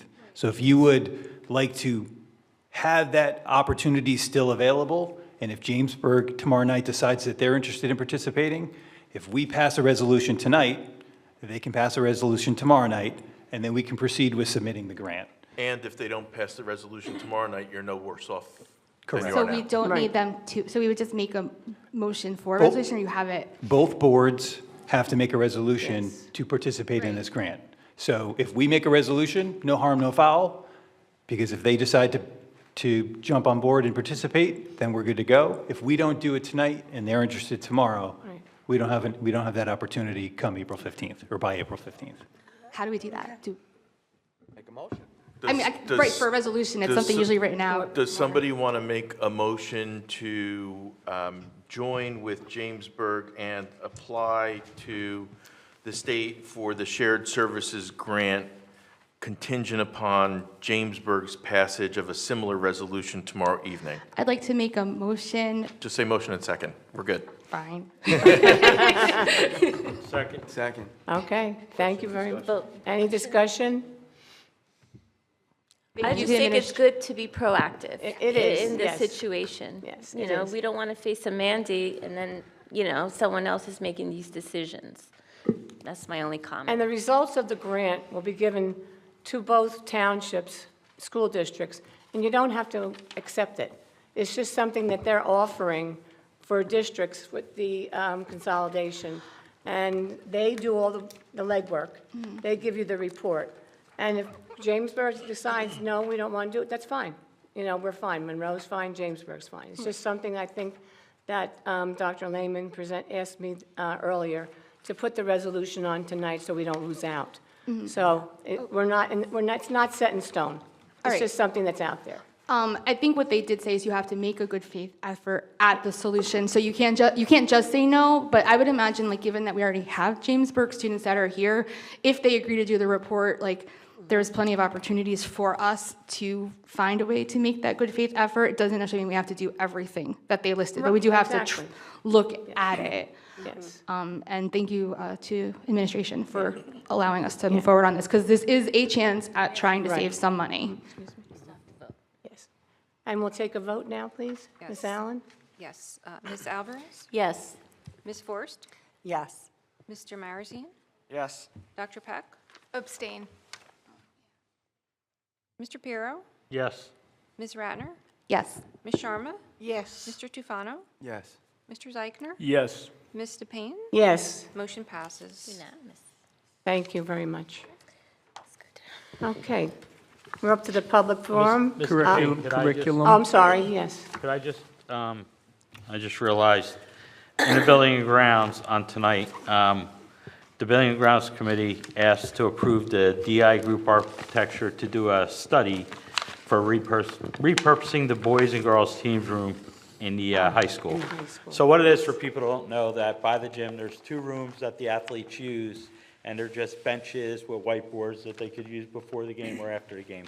What we're proposing, which came from Dr. Higgins at the high school, was we could repurpose them rooms and have them made into classrooms. It shouldn't be much of a cost to do it, and at that point, we could use them as classrooms, they could use them for health or whatever else they may need, and after hours, the teams would still be able to use the rooms. Instead of benches, they would then have desks in the room. So I just wanted to bring that up for part of Building and Grounds. Yeah, we're We still don't talking need a buildings motion and for that, grounds. do we? I'm No sorry? motion, we don't need a motion for that, right? No, I just forgot to bring it up in my report. Oh, That's why I yeah, was just bringing and I it forgot up. Mr. Zeichner. But was but very- wait, before we move on from there, Mr. Pirro, did you say that you would like essentially permission or authorization? It's on the agenda. It's now. on the Okay, agenda. thank you. I just wanted, thank you, appreciate it. Yeah, that's what I meant. Yeah. Mr. Zeichner. Oh, I can go now? Go. Okay. Okay, the curriculum committee meeting took place on March 18th, 2026 at approximately 6:10 PM.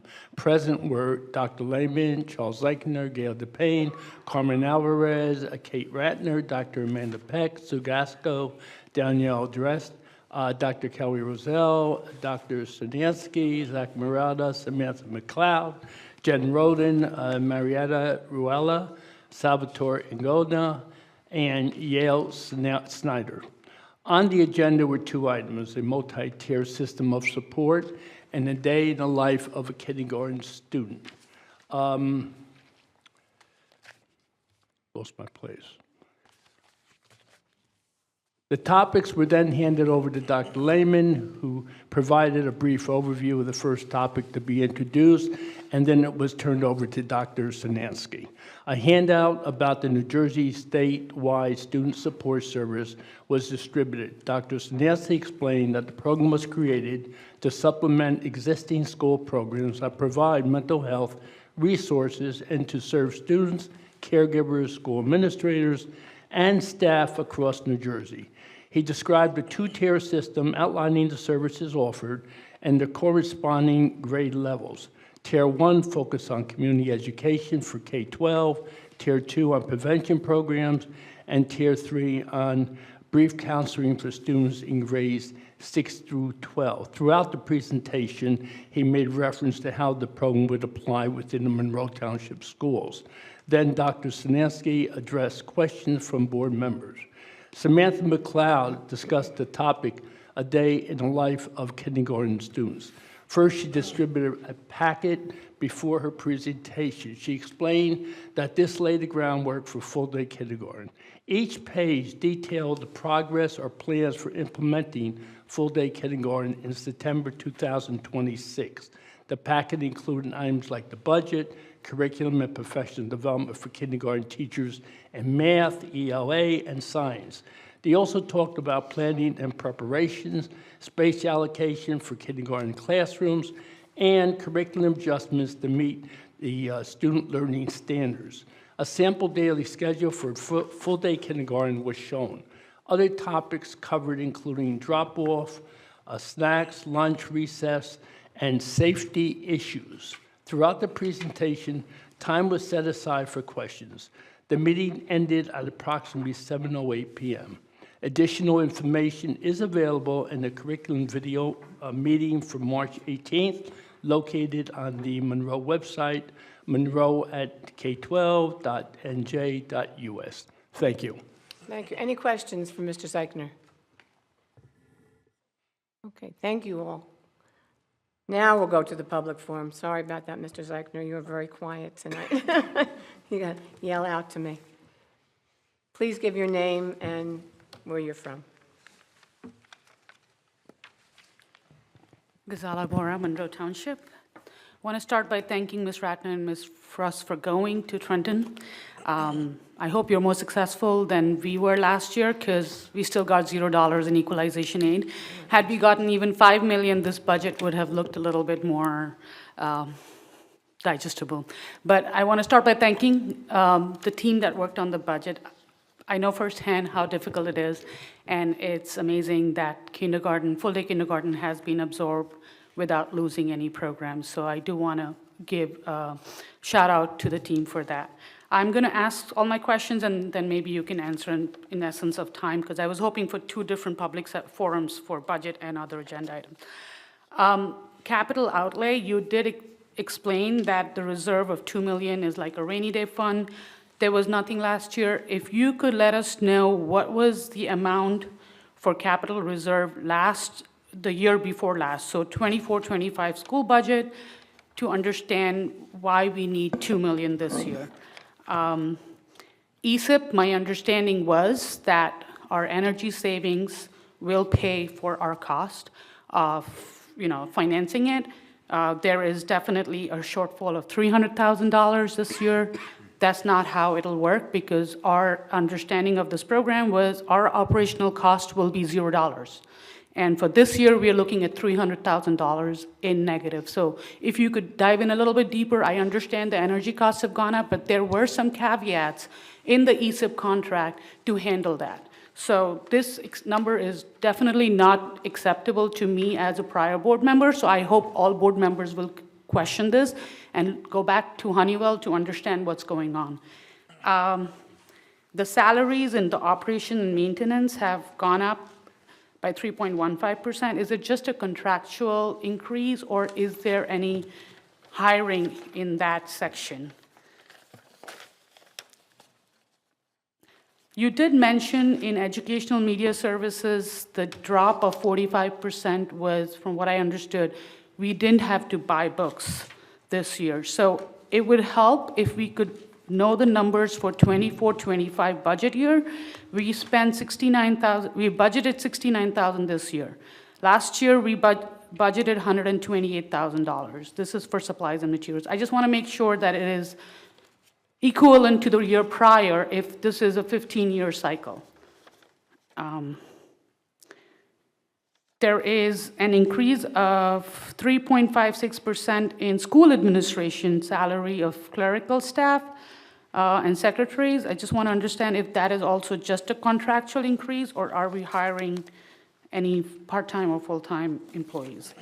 And lastly, there is out-of-district placement has increased by $300,000. I was hoping that that number would go down because of our MTSS efforts, and that was what we were looking at, but I am surprised to see that number, so if there can be some conversation around that. And the salaries, the only place where the salaries have reduced is summer enrichment, and I know we are increasing that. Is there an offset? Why is the salary reducing in the summer enrichment program? Finally, the capital reserve that we have in the Schedule A, the excess surplus, is $6 million this year. Last year, it was $2.9 million, and this year, $6.7 million. Is that number that we can control that would help make this tax rate slightly better for our taxpayers? And for the health insurance, $8 million is what we've gone up with, 24%. Is that what we've taken in the 2.51% tax rate, or have we gone to the maximum of 29%? So can we make this a little better for our taxpayers if we just go to 24%? So those are my questions. I'm sorry, there's a lot of them. Feel free to answer. If you want me to repeat anything, I can come back and repeat. All right, so I'll start with the MTSS question. Different population of students. So the MTSS process is really targeting students that are not having an IEP, moving towards potentially a in-class resource, maybe a resource from placement. The out-of-district costs are related to special programs, formerly known as, say, self-contained programs, autism programs, and that is students that have been determined, and/or there may be a legal settlement related to those students being placed out of district because maybe there is emotional challenges that we can't have a program that can maintain them. So MTSS is looking at classification rates heading into the special education process. Those out-of-district placements are a different profile of student. So we are seeing gains and we're seeing changes in that ICR resource room piece coming out of MTSS. But again, totally different group of students when we're looking at out-of-district placements.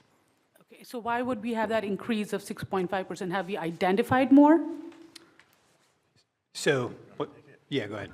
So, Ms. Bora, those are typically driven by the IEP requirements related to the student's classification, et cetera. So, unfortunately, to a degree, public schools who have to use approved private schools for students with disabilities are at the mercy of those schools' tuition fees. And as you know, every year those go up in a regular year, not to mention all of the additional fees and costs that we have going on. So while I can say from my own personal experience in the department not only takes each student's classification, needs, accommodations, et cetera, to personalize an individualized education plan for them. They take that very seriously.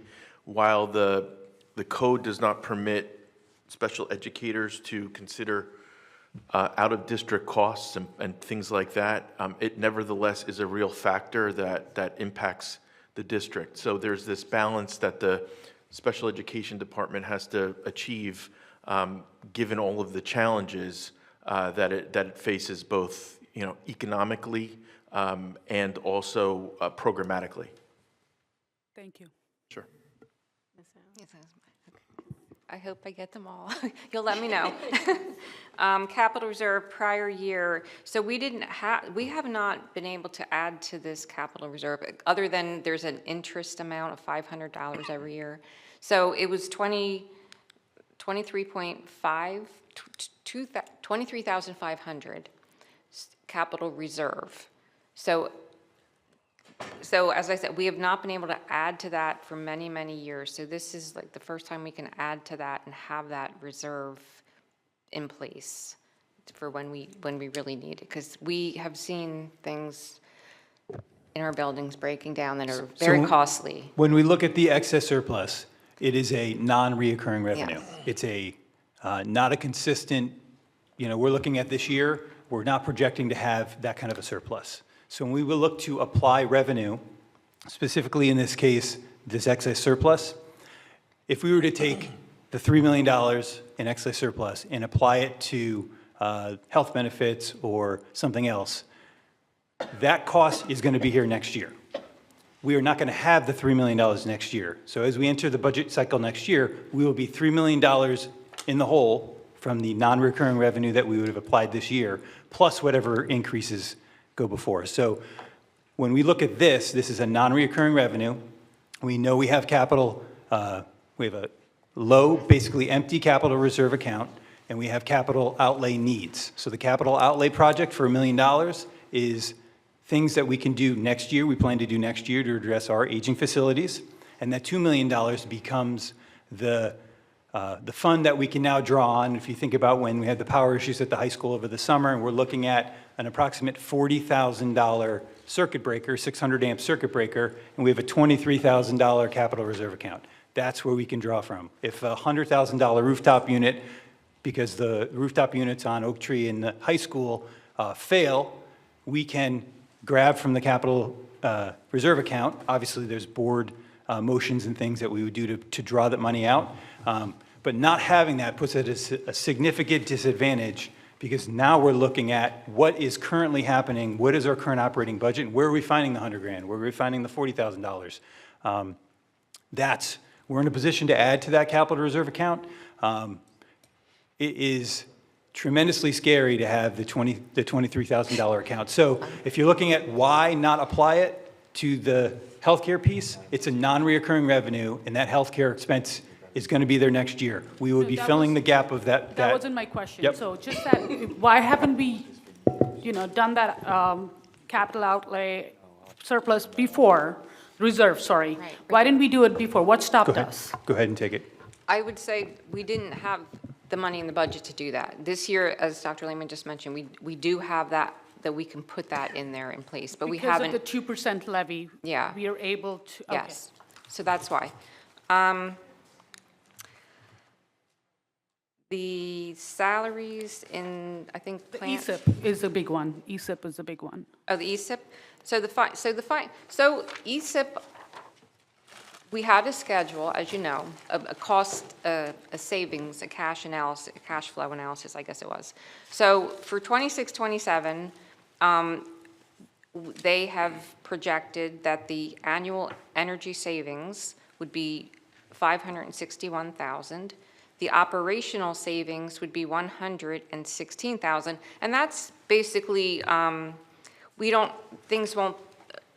they've replaced all these things, so they won't break down. We won't have to use our people the labor there or materials or anything, so that's the operational savings. And then energy rebates and incentives of $287,000. So the total savings, those three items added together, is $965,000, and the debt is $912,000, leaving us with a positive cash flow of $52,000.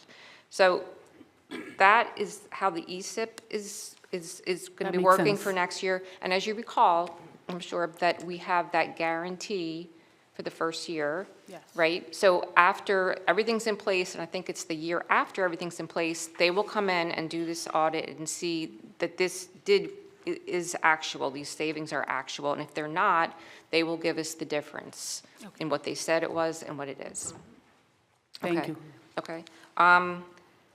You say The books, salaries- right? The educational media and Yes, services?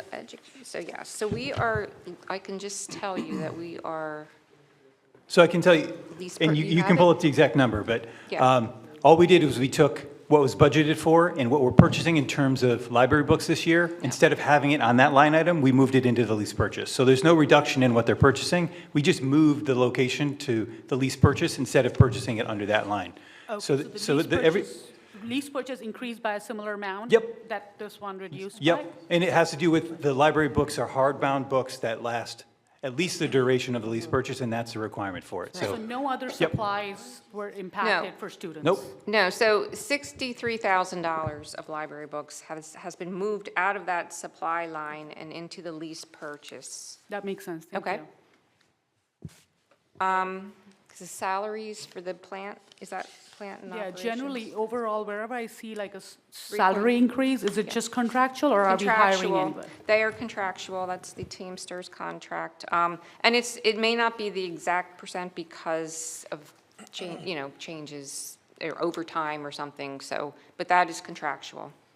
And Dr. Lehman, you were answering Ms. that Gore, question about you're surplus. over the 4 minutes. Sorry, my last question, Ms. Payne, I was just clarifying the question. The tax rate of 2.51%, which is because of the health insurance, we are allowed to go up to 31. Did we only go up as much as we are paying? No, we are allowed to go up to 29, so they take the 31 and 2% off of that, so it's 29 that we are allowed to go up, and that's what we did.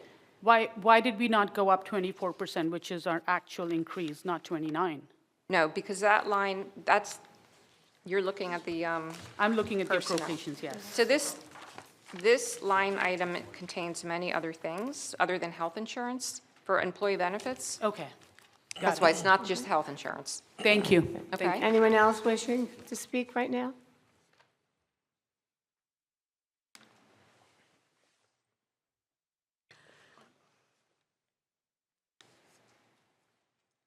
Bob Valentine, Monroe. Kind of a mix of comments and questions. I'll try to be clear about which is which so you understand. I also want to thank you, Ms. Allen. I know I've lived your life. I know how hard this is. So even though I have some comments and questions, I'm going to raise some things. Please don't misunderstand. I know how much work goes into this and how challenging it is. Thank you. So it's just some general comments. I'll try to get them in as quickly as I can. I was hoping the kindergarten program numbers would be broken out. so we can understand what the changes are in the base recurring budget versus what you're doing for the kindergarten program. I still, as I've asked before, I really wish we would do a one-page P&L summary of the budget. I think it'd be much easier for everybody to understand at a very high level what's going on. I think it'd be good. Again, as I've asked before, there's no analytics in the presentation. One of the members asked about price per student. If you might recall, a few months ago, I talked about FTEs and asking for FTEs to be in the budget, in the board reports. One of the things I hope that has been done internally, and you should ask, has somebody looked at the FTE trend over the last 3 years, looked at the cost per student per FTE, and looking at that to see that, everything makes sense, that, revenue per student might be up, but if expenses per student are going more than the revenue is going up, that's why you're challenged. So those are the kind of things, those kind of discussions that should be going on as you satisfy yourselves to the budget, in my opinion. Just a comment on the health insurance. I understand the basic challenge. I did a very quick, while you were talking, quick Google. I saw non-governmental rates in the low 20s. I guess what I was hoping to hear more about is utilization. What are the utilization challenges? How do we compare to other school districts in our area? What's driving the utilization? Is it GLPs? Is it something else? What is the action plan? Besides, I know we're going to do, follow up in general, but advocacy, but really about identifying what are the strategies, what are the things that we need to address if we have an issue. Maybe we don't, but there was really no discussion really about utilization. I was hoping at a high level we might hear something about that. As far as the fringe benefits go in general, the other kind, I just like to make more for the community and for you, because I know you all know this, but in addition to what's in the budget, you've got another $30 million or so that's for the pension and the post-retirement medical. It's not in the budget, correct, Laura? Correct. So just for you to be aware, when you look at your property tax bills and looking at the cost of everything, those numbers are not even in this budget. Capital reserve, get a comment. It's $2 million for the capital reserve. I understand the logic of it. I can't dispute that. But I would also say to you, the total budget is $160 million. $2 million is about 1% of that budget.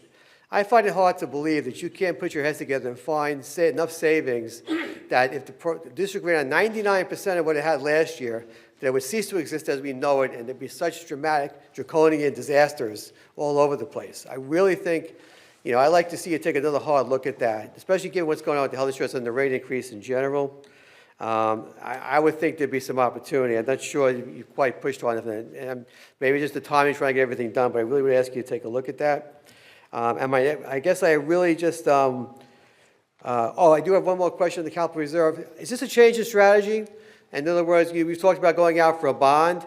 If we change strategy now, then we're going to try to do this by increasing capital reserves every year instead of going out for a bond. Is this more than just trying to set up a capital reserve? Are we changing strategy? That was the other comment or question I'd like clarity on.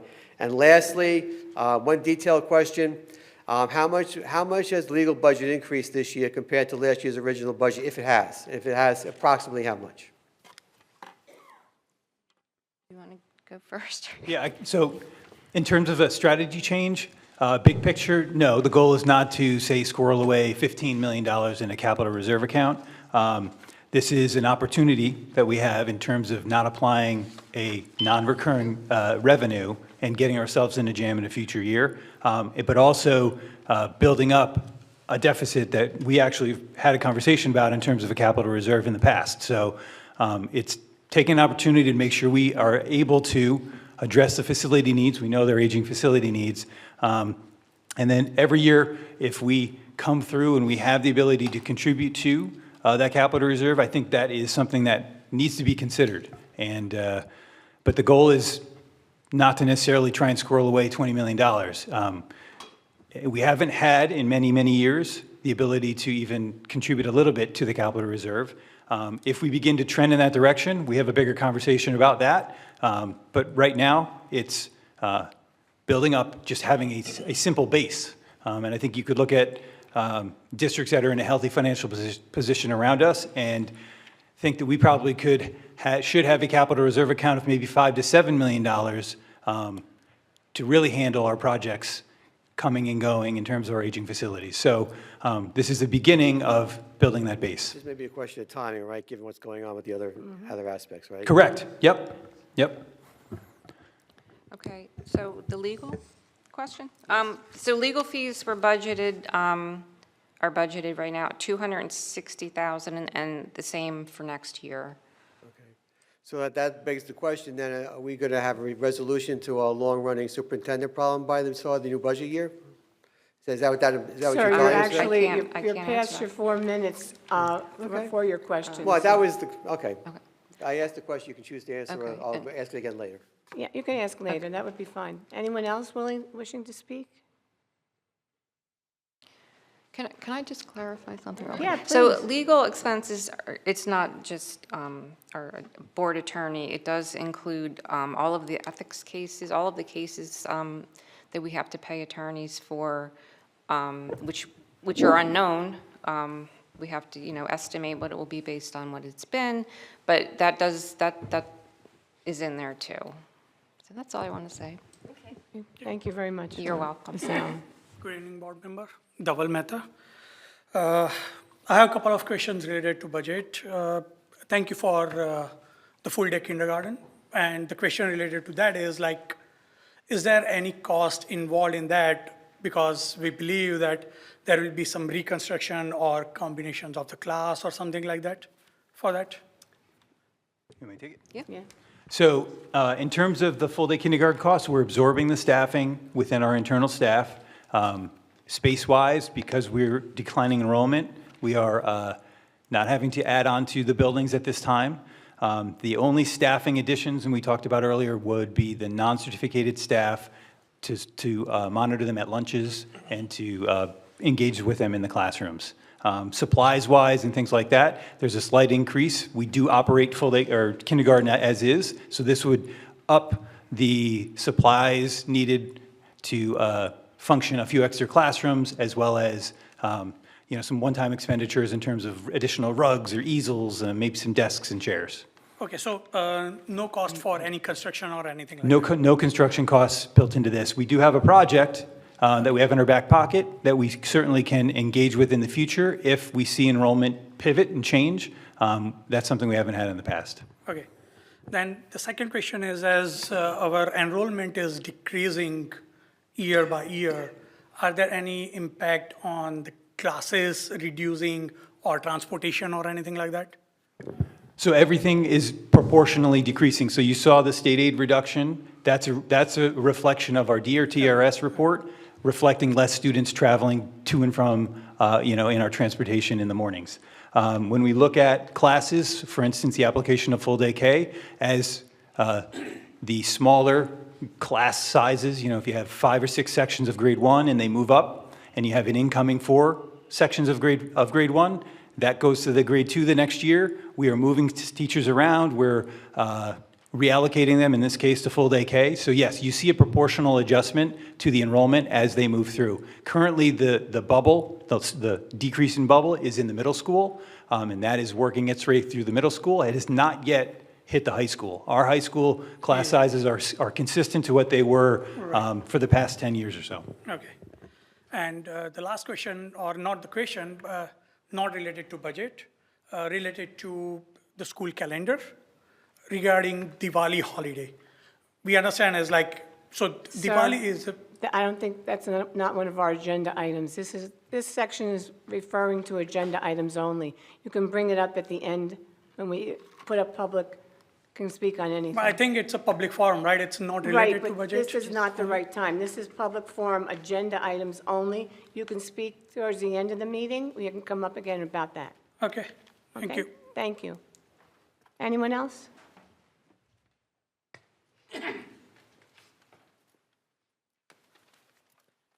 Hello, everyone. My name is Jordan Braun, Monroe Township. I don't have a question. I just really want to thank everyone, and not just everyone on the board and sitting here, but everyone who was a part of the full-day kindergarten, that whole program, that whole process. It's a really big deal, and the fact that we're implementing it with such a relatively low cost for such an amazing service, like, I'm amazed, so I just want to thank everyone, and it's a big deal, so. I'm hopeful that, this is something that is a part of the final budget, and thank you all. Well, thank you, sir, for your comments. That's very nice. Anyone else wishing to speak?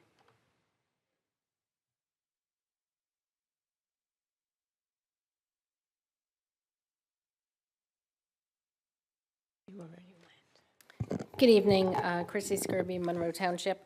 I just had a couple of questions. I just want to point out, the increase in the budget is $12 million from last year. That's a 7.76%. So while we remain under the 2% or at the 2% tax levy, it's only because the state is allowing for such a large adjustment for the health care. But we didn't have to go up to the 2% cap, as we just said. We're going to maximum spending authority for a second time in a year. Last year, the taxes went up approximately $136 per assessed value of $335. It's almost double this year. Our taxes are increasing at such a significant rate. And you're doing it to Gonzala's point, you're doing it to increase the base budget so you have more to increase next year. We don't have to do that. If you don't have a project that costs $2 million, do the right thing for the taxpayers. Don't put $2 million in, put $1 million in. That means something to the community. You're just going to try to increase that base budget. We didn't have the $2 million, and we did not have a problem. And if you do have a problem, then you go out for a question, and you ask the taxpayers to fund whatever you have to fix. We have a long-range facilities plan. We know what needs to be done with our facilities. To just budget $2 million like that is irresponsible. And I'd like to know, one big question I have is, what percent did you use to increase the teacher salary? And have we had contract negotiations? Because the contract is up June 30th. I've not heard anything about contract negotiations with the MTEA. For 3 years, the MTEA had a 4% contract increase. I'm doing quick calculations in my head, and this does not go anywhere near 4% increase for the teachers' union contracts. So what are we doing? Is the contract renegotiated? Do we have any rate? And what did you use? Did you use 4%, or did you use something below, giving our teachers, in essence, would be a tax decrease in their salary because they're used to getting 4%. Are we saying now that we're only budgeting to give them less of an increase? And I'd also ask Dr. Lehman, we had a very nice conversation, and I thank you very much for answering my questions whenever I have them. I think it's important for you to explain why full-day kindergarten works now, because we had a dialogue about that, about why it did not work in the past and why it does work now, because there are some very negative comments from the vice president about previous boards and about the superintendent not wanting full-day kindergarten, and that was not the case. And I think, Dr. Lehman, you could give that explanation of why it actually works this year, as you explained it to me how it wouldn't have worked in the previous years. Sure. I'm going to have Mr. Weiss address the first question. Yeah, Ms. Skirby, I'm just going to address the issue of what percentage was used, your question, what percentage was used for the teachers. There's a placeholder of 3.5%. However, we are going to be starting negotiations, so I don't think it'd be appropriate for us. So negotiations have not begun yet. The contract is over June 30th. When I was the board president, we started, I'd like to finish before I get cut off. The negotiations when I was the board president for the last contract started in October. They've started already. I misspoke When just was now. the first meeting? We are beginning negotiations. When was the first meeting? We are beginning negotiations. So there has not been a We meeting. have met with our attorneys, and they are preparing their side, and we will be getting together very shortly. So there has not Ms. been a meeting Skirby, yet. your time is up. Your 4 minutes What is you're up. doing is wrong to the teachers. Anyone else wishing to speak? In terms of full-day K, I wanted Sorry, go ahead, to Dr. address that. So 4 or 5 years ago, we were looking at several issues with full-day K. We were looking at overcrowded elementary schools. The high school still is extremely full. We were looking at the number one issue for us is space. If we had the space, then we would have had higher teachers, but we don't have the space. We didn't have the option to hire teachers.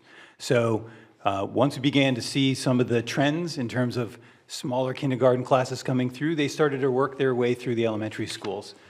Was it a one-time hit? Was it a 2 times hit? And we've seen a trend now long enough that our incoming kindergarten classes are much smaller than they used to be, and it's stabilized. Those bubbles are moving through the middle school.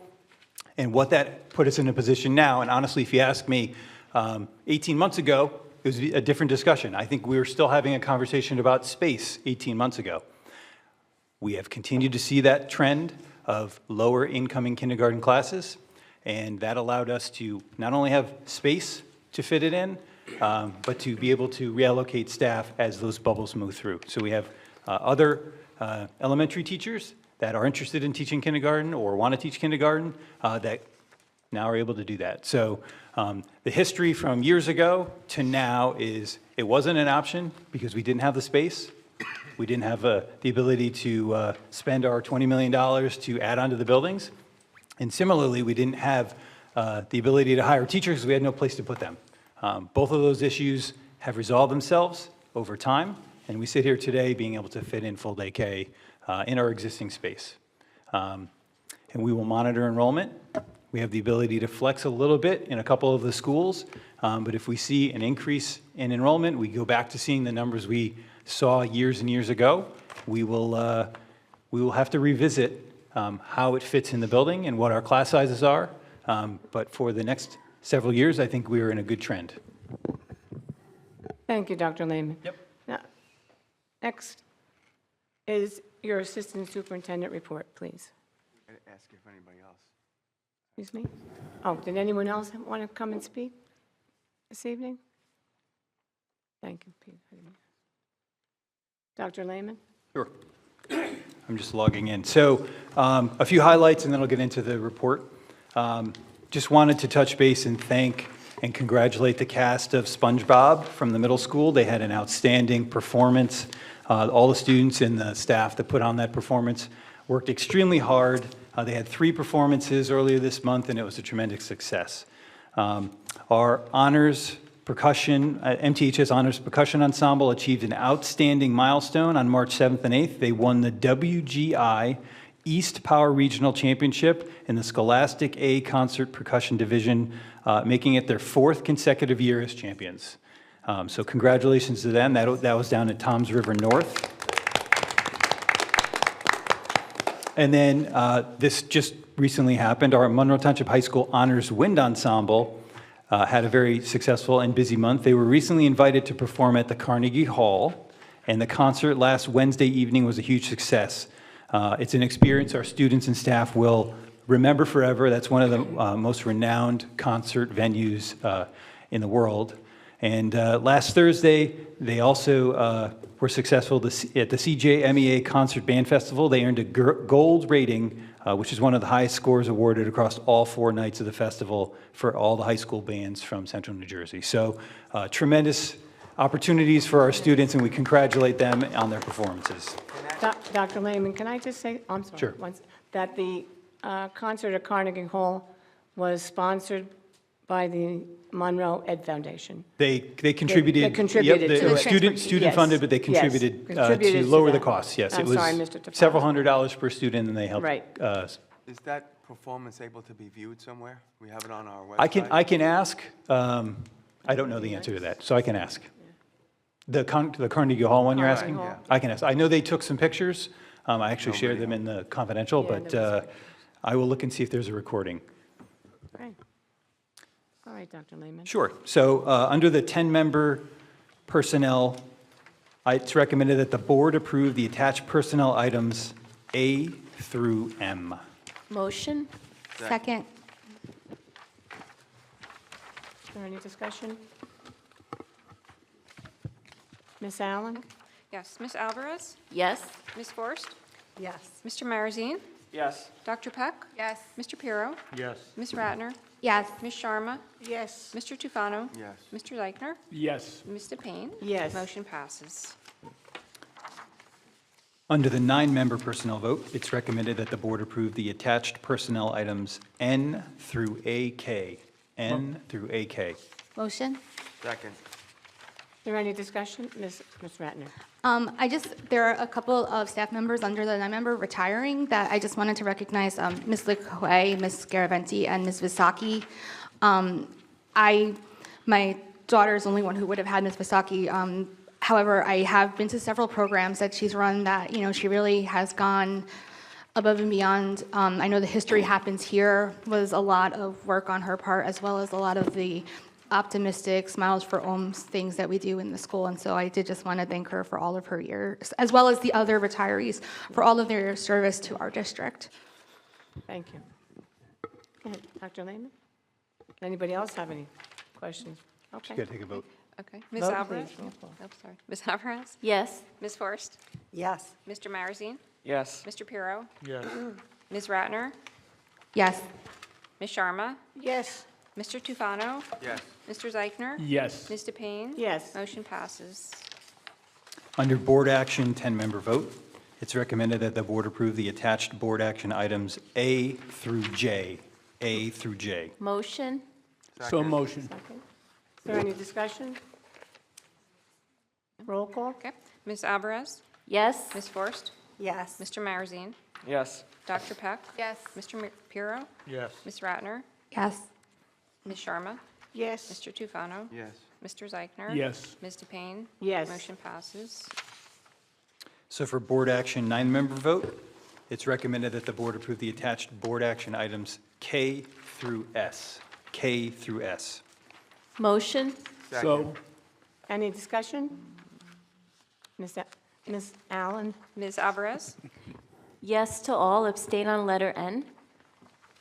Ms. Forrest? Yes. Mr. Marazine? Yes to all, no on student G on letter N. Can you repeat that, please? I'm sorry. Student G? No to Okay, student G on letter Student N. G. Okay, got it. Mr. Pirro? I'm yes to all. I'm a no on student G 302643. Is that student G? Yes. Yeah, okay. Ms. Ratner? Yes to all, no on 302643 for student G, recuse on letter L and O for Mr. Ratner. Ms. Sharma? Yes to all and no for 302643 for letter G. Mr. Tufano? Yes to all except for G on N. Okay. Mr. Zeichner? yes to all except for number 302643, and that would be student G. Okay. And Ms. DePayne? Yes to all, and again, no on 302643, student G. Okay. So motion passes except for student G under 302643. Thank you very much. Okay. That concludes my report. Thank you, Dr. Lehman. Okay. Ms. Allen? Yes. It is recommended that board action items A through K under the 10-member vote be approved by consent roll call. Motion? Second. Any discussion? Ms. Ratner? Yep, I just have, I wanted to thank the MEF for their donation that's listed here. I also just had two quick questions. The first, I know that we see this often on our agenda, the disposal of surplus property. Where does that go into our budget? Because I know we get something from it. Is that anything that, like the cost that we recoup from selling our surplus property? Yeah. So in this case, it is from the food service fund, so it's going to go back into the food service fund because that's where they purchased it from. Okay. Yeah. And yeah. And then the other question that I had, and I apologize for not asking these earlier, I was looking at, the budget and other things. I saw that there's the contract for Normandy photographer under letter H. The attachment mentions a cost of a $20 session fee, which provides seniors with an average of 12 to 20 images. I'm assuming that there's other costs and rate, but I don't see those in the contract for the other grades and for the seniors, because, if it is just $20 for seniors only, that sounds great, but I would imagine that there's got to be something else. It's a lot of money. That's got to be a lot. That's why I'm asking. So in terms of that, that is the senior photos. So there's other packages, obviously, that could be purchased and things like that, but this is just changing and pivoting the photographer there for the high school.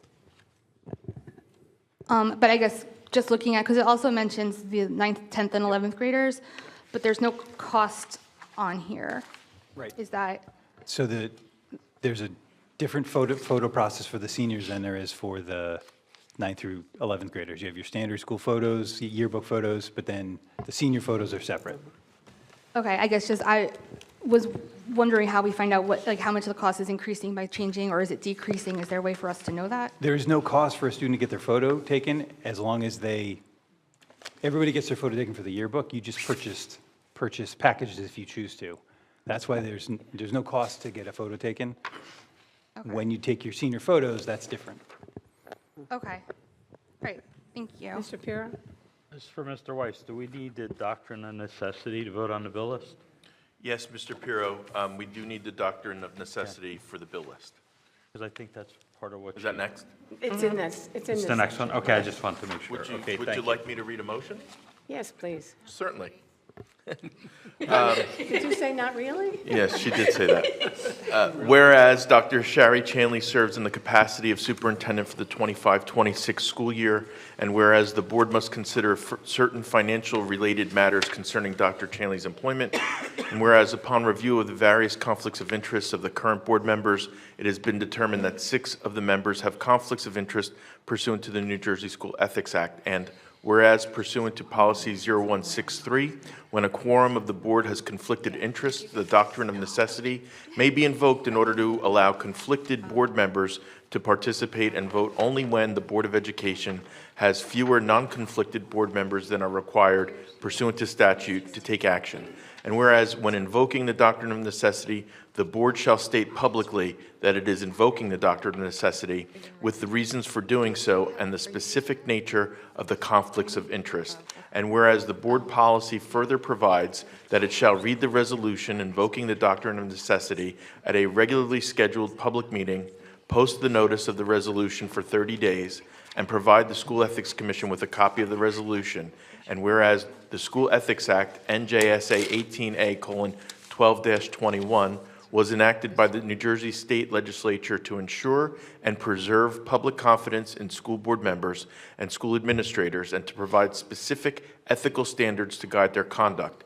And whereas the School Ethics Commission has provided guidance regarding the invocation of the doctrine of necessity when a quorum of the Board of Education is not available because members of the Board of Education have conflicts of interest on a matter required to be discussed and voted upon.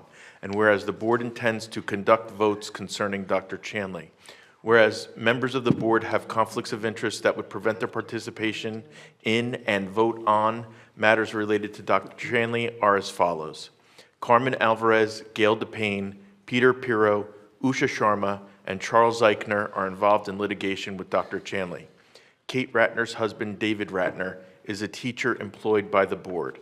Whereas, as a result of the foregoing, the board does not have a quorum to vote on matters related to the superintendent's employment, and the board's counsel and the board have determined that it is necessary to invoke the doctrine of necessity. Now therefore be it resolved that the above paragraphs are hereby incorporated by reference, and be it further resolved that the doctrine of necessity is hereby invoked with respect to the board's public votes related to Dr. Chanley this evening, and be it further resolved that a copy of this resolution, having been read at a public meeting of the board on March 26, 2026, be posted in accordance with the board's standard procedures for not less than 30 days, and that the board secretary reflect the same in the minutes of the meeting, and be it further resolved that a copy of this resolution be provided to the School Ethics Commission. May I have a motion and a second? Motion. Second. Roll call, Ms. Allen. Ms. Alvarez? Yes. Ms. Ford? I'm sorry, wait, you have a question. You said the 26th. I thought I got the date wrong. It's almost the 26th, if we think, I'm going to change it to the 25th. And Ms. Allen, I would just ask that your minutes reflect the change in the date, because the copy that I sent to you has November 26th in it. I'm changing it now to November 25th to reflect November? March. March. Sorry, I'm batting 1,000 tonight. I think we all are. March 25th, 2026. Okay, yep. You keep saying So, September, so you keep saying November. Mr. Marazine? Yes. Yes, okay. Dr. Peck? Yes. Mr. Pirro? Yes. Ms. Ratner? Yes. Ms. Sharma? Yes. Mr. Tufano? Yes. Mr. Zeichner? Yes. Ms. DePayne? Yes. Motion passes. Okay, so I think we are back to Yes, Mr. My, Tufano. Sorry. I would like to make a motion. Before I make that motion, I want to just let the board know and be aware that we are contractually obligated to pay any and all of Dr. Chanley's legal bills. So I'd like to make a motion to have this board vote to pay for any and all of her outstanding legal bills, as to not incur any more costs on the taxpayers when she goes to court and sues this board. Second. Anyone have discussion? Didn't we just Can't talk about this? No, we're not allowed to Yeah. deliberate. I guess we can't because of, yeah. Okay, so. Ms. Allen. Yep. Ms. Alvarez? Just for clarity, I'm voting on Mr. Tufano's motion right now. Correct. Okay. Abstain? Okay. Ms. Forst? Abstain. Mr. Marazine? Yes.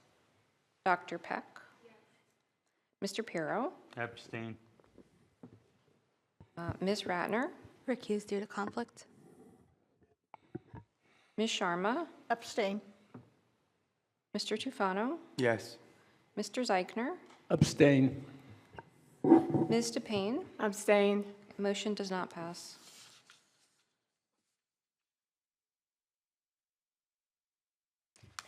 Now we have to, yes, we have to have, for your 10-member? So my 10 members, so we had a motion and second, so now we're just taking Yes, the vote? just your roll Yes, call. okay. So Ms. Alvarez? Yes to all, abstain on check number 14696 and 14821 on the bill list. 14696 and 821. Oh, here we go. So, no, abstain. Okay. Ms. Forst? Yes to all except abstain on check number 14821 and 14696. Mr. Marazine? Yes to all. Okay. Dr. Peck? Mr. Pirro? Okay, I have to recuse on 14561, 14562, 14696, 14700, 14822, 14870, 14878, and I am going to abstain on 14821.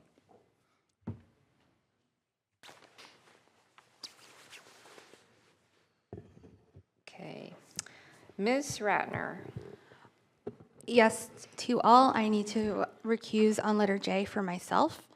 And then I need to recuse on the bill list, 14410 for Dr. Lehman, 14270, 14358, 14414, and 14630 for Mr. Snyder, 14561, 14562, 14822, 14870, and 14878 for Methessel Werble. Excuse me, can you just start? Oh, sorry. 14561, 14562, and then? All of the ones for Methessel and Werble, does that help? Okay, 14561. I know, but then we had the 2, whole thing with the number. 14822. 84, so 14561, 14562, 14822, 14870, and 14878. 14878. There's more. Okay. Just do this too. Okay. Ms. Sharma? Wait, I'm not done. Oh, you're not done? Sorry. I just wanted you to catch up. Oh, okay. 14880 for Mr. Lurie, 14696 for Mr. Rubin, and 14821 for Mr. Coy. Okay. 14 for Mr. Rubin, 14696, you said? Correct. Okay. Let me let me just make sure. 14561, 14562, 14696, 14822, 14870, 14878.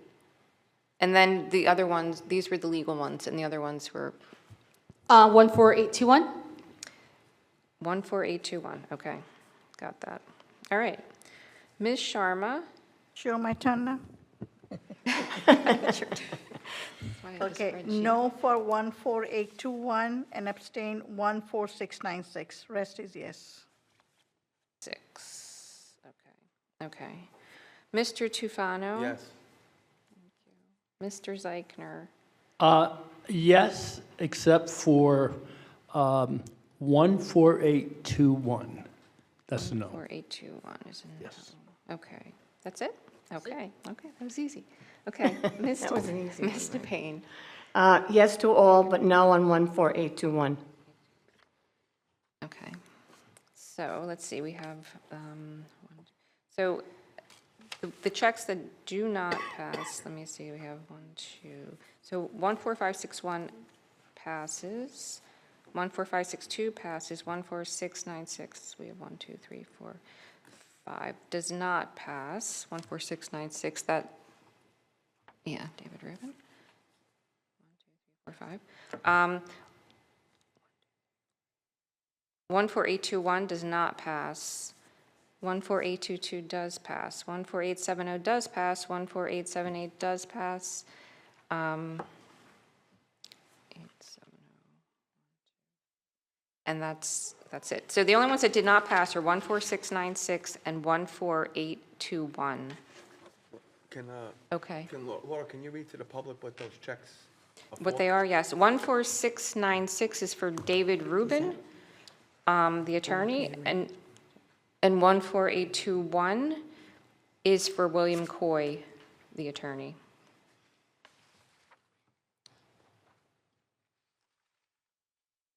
This board basically doesn't want to pay anybody's legal fees.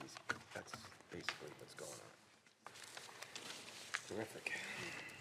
Okay. Ms. Allen, do you have any? Yeah, so it is recommended that board action item L, under the 9-member vote, be approved by consent roll call. Motion? Second. Any discussion? Just thank you to Steve and Sherry Weissman for their donation of the adapted bike for Mill Lake.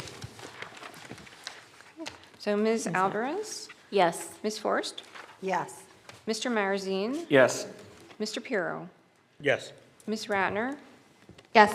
Ms. Sharma? Yes. Mr. Tufano? Yes. Mr. Zeichner? Yes. Mr. Payne? Yes. Motion passes.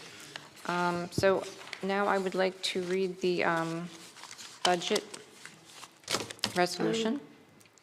Okay? So, Yes, please. okay.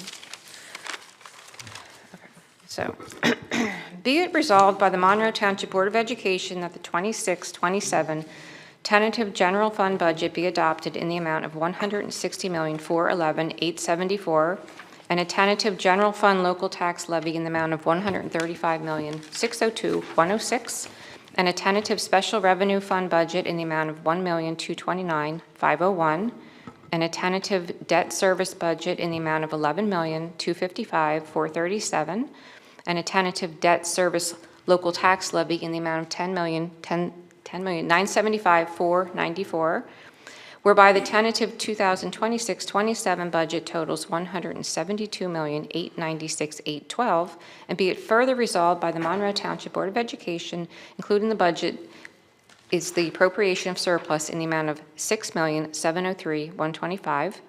Be it further resolved that the Monroe Township Board of Education includes in the budget the adjustment for increased costs of health benefits in the amount of $7,939,427. The additional funds will be used to pay for the additional increases in health benefit premiums.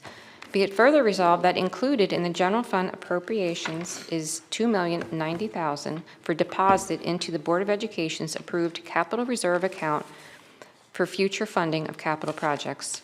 Whereas the Monroe Township Board of Education has been notified of state aid amounts, and whereas such state aid amounts are for 2026-27, the categorical special education aid is $7,132,661, and for 2026-27, The categorical security aid is $985,227.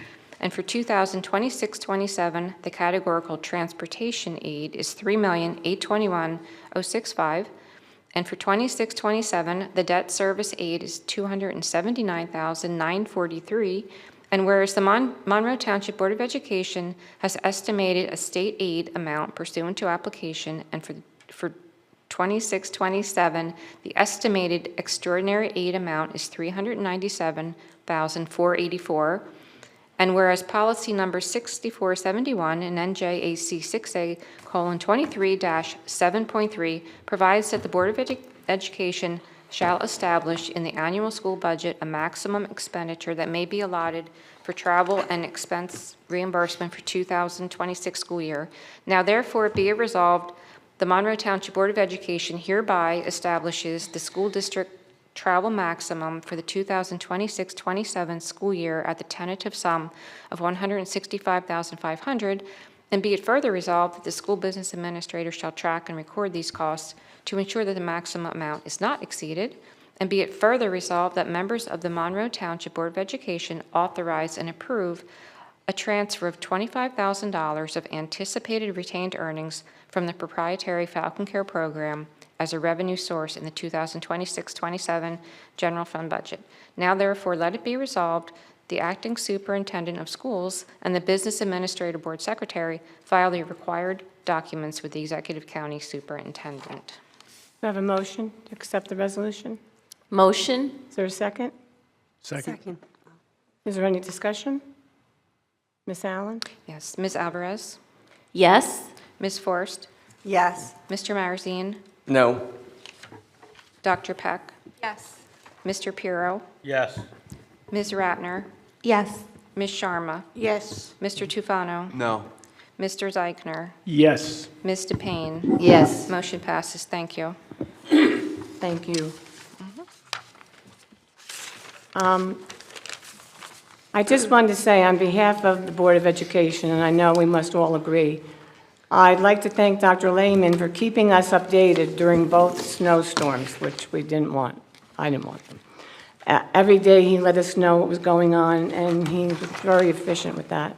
I'd also like to thank Mr. Jerry Tague and our entire maintenance department for a job well done with the snow removal for both storms. I think the word dedication comes to mind for all the time and effort that they put into making our district ready for the students to come back to school in a timely manner. Mr. Tague even mentioned during the BGT committee meeting that a couple of his workers lived far, and they asked to stay overnight in the building. And they stayed here, got up the next day, and were ready to complete the plowing and getting the schools ready in a very timely manner. Also, Ms. Martyr mentioned that her bus drivers and maintenance crew with regarding transportation were also very helpful during the 2 snow events. I want to wish everyone a happy Easter and a happy Passover, and that our next board meeting on April 27th, we will have the board meeting and a budget hearing at the same time that evening. So looking forward to see everyone come that evening. And thank you everyone again, Dr. Lehman, Ms. Allen, for all you did for our budget. Okay. Public forum, closed session. I'm sorry, yes, I'm sorry. I was going to, other board business. I'm sorry, other board business? I'm having a bad night tonight. It's all right. Other board business. Yes. Okay. So just really quick one, highlight a couple of things. Had the opportunity to read for Read Across America. I know several of us had that opportunity. I had it at Mill Lake and Woodland Elementary School, so I just wanted to thank them for allowing us to come in and read every year. It really reminds us one of the reasons why we're doing this, and definitely is appreciated. I also had the opportunity to attend SpongeBob last week. The students really did a great job. I'm looking forward to going to Greece next month, and I just wanted to thank them for the chocolate bars that are sitting in front of us. It's appreciated. And then last night, I was able to stop by the work-based learning event. It was a networking event where the alumni, some community members participated in a dialogue, and then they provided some breakout sessions to talk about different employment opportunities and different skills you may need in the workforce. So I just wanted to thank you to the administration. I saw Mr. Monroe was leading the dialogue there for spearheading that, as well as to the participants from our community and the MEF, because they also helped to sponsor that event. Finally, I just wanted to say, like, as far as our budget, and this is not for this year, this is not new to anyone here, and Mr. Payne, I think you might have been on the county meeting when we heard from the Sayreville BA, I believe it was, but I would love for perhaps us to review how we are handling our budget process as a board and as a district, and look at what some of the other districts are doing. I know, like, what they had said is a lot of their budget defense rounds are like in collaboration with the board. I know that, I watched with East Brunswick, they had gone through a lot of the line items and things more like individual, almost looking at like the more detailed breakdown of the budget. And so I don't, again, this is what we've had. This is not like there's been changes this year, but I really do feel like it would be helpful for us to just maybe for finance committee or something else, break it down a little bit more throughout the year, just to get a better idea of where we might be able to save if there's a possibility of saving. But I did just want to bring that up and wish everybody a happy spring break, because that's coming up as well. Yes, Mr. Maristeen. So I also got to read at Mill Lake and Woodland. That was a great experience. And then now we're going back to February, because it's been that long. I was actually at the NJMEA convention, and I saw the Monroe Chamber singers there. They did an excellent job. I wish more of the instrumental groups in the district would go down there, but just to see Monroe, and they were represented great. And I mentioned last meeting, Mr. Snyder, he was the president. He did a great job running that event, and it's a convention for like every music teacher in the state, and he ran it like it was incredible. So big shout out to him. And then just as far as the budget, just for the you guys out there, this is my first time experiencing how the budget works, and it was great that you guys invited us to the board office, and we got to basically we just saw this is just for your information. We got to see this presentation and then ask questions, and that was basically the extent of me as a board member. And there was multiple times given for board members to come in. Not every board member went, which is unfortunate. Especially on something that's raising, families and our seniors, their taxes. So that unfortunately is something that I'm disappointed that, in particular, the Monroe board members, the ones who live in Monroe, it would have been nice to have everybody go, but that's all I have to say about that. Thank you. Anyone else have something to say this evening?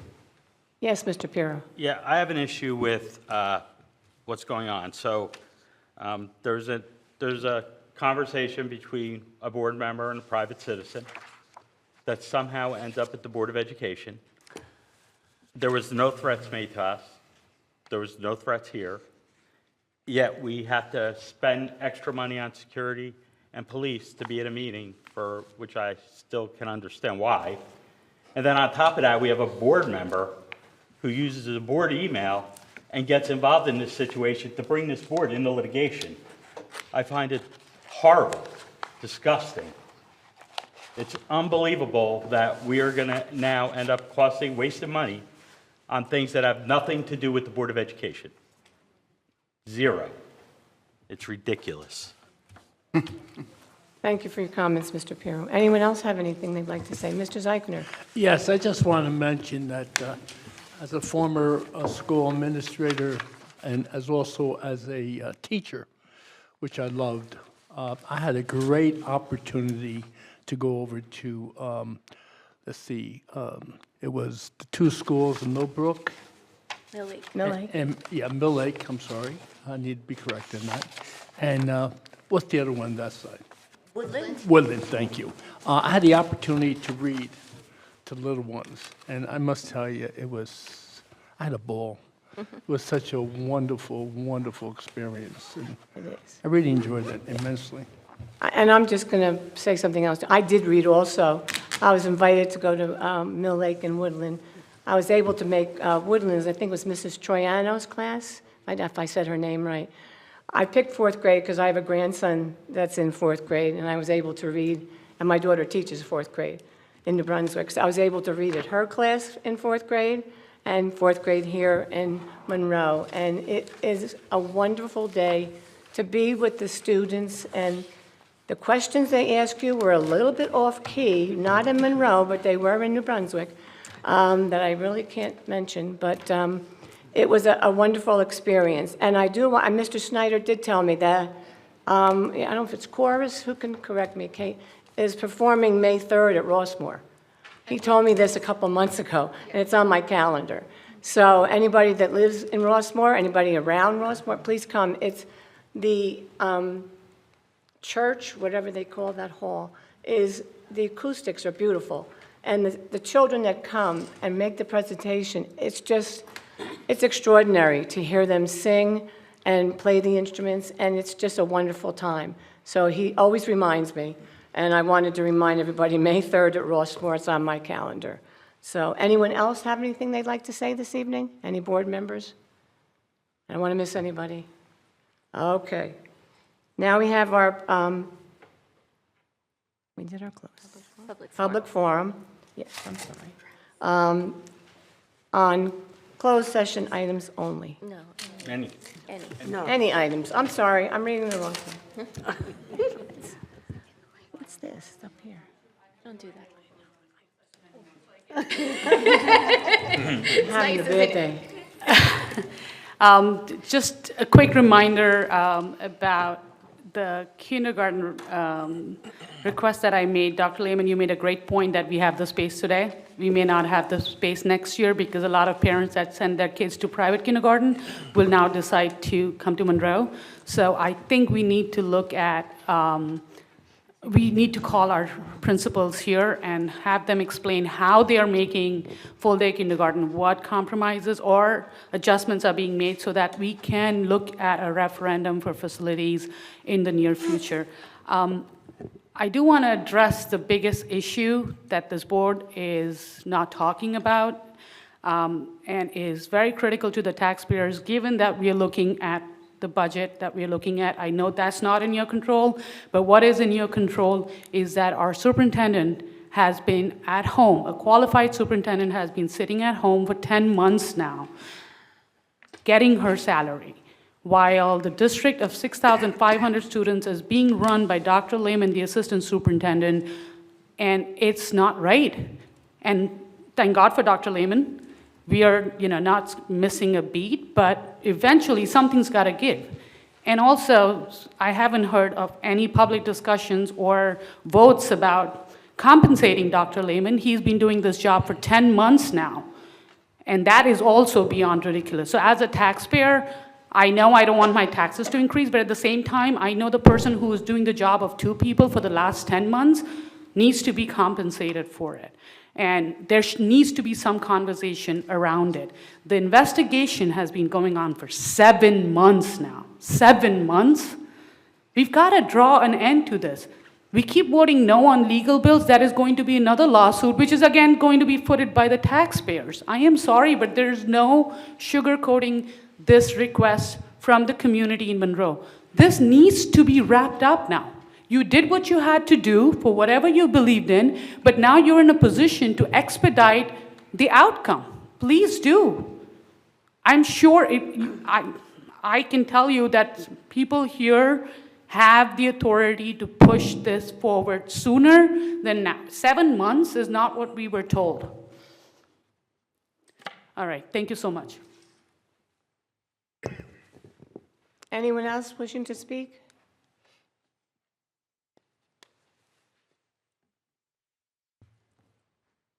Ganeshwar Sada Masla, address 283 Morning Glory.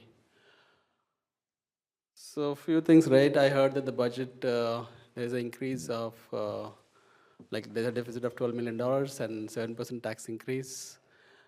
I think that, I know we cannot control the healthcare costs and all that, but what is the board doing to get new avenues of funding from whatever sources it can, right? Like, I know the first thing is the state funding formula, which has been bad from 10 years, right?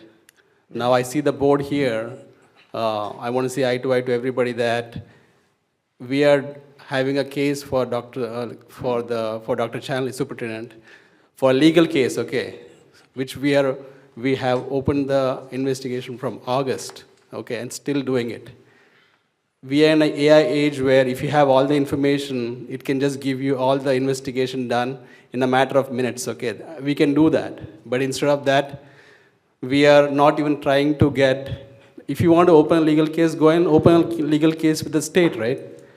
So that we can fix the funding formula, get new money for this Monroe School District, which will be helpful so that the taxpayers don't have to increase, their tax bill should not go up.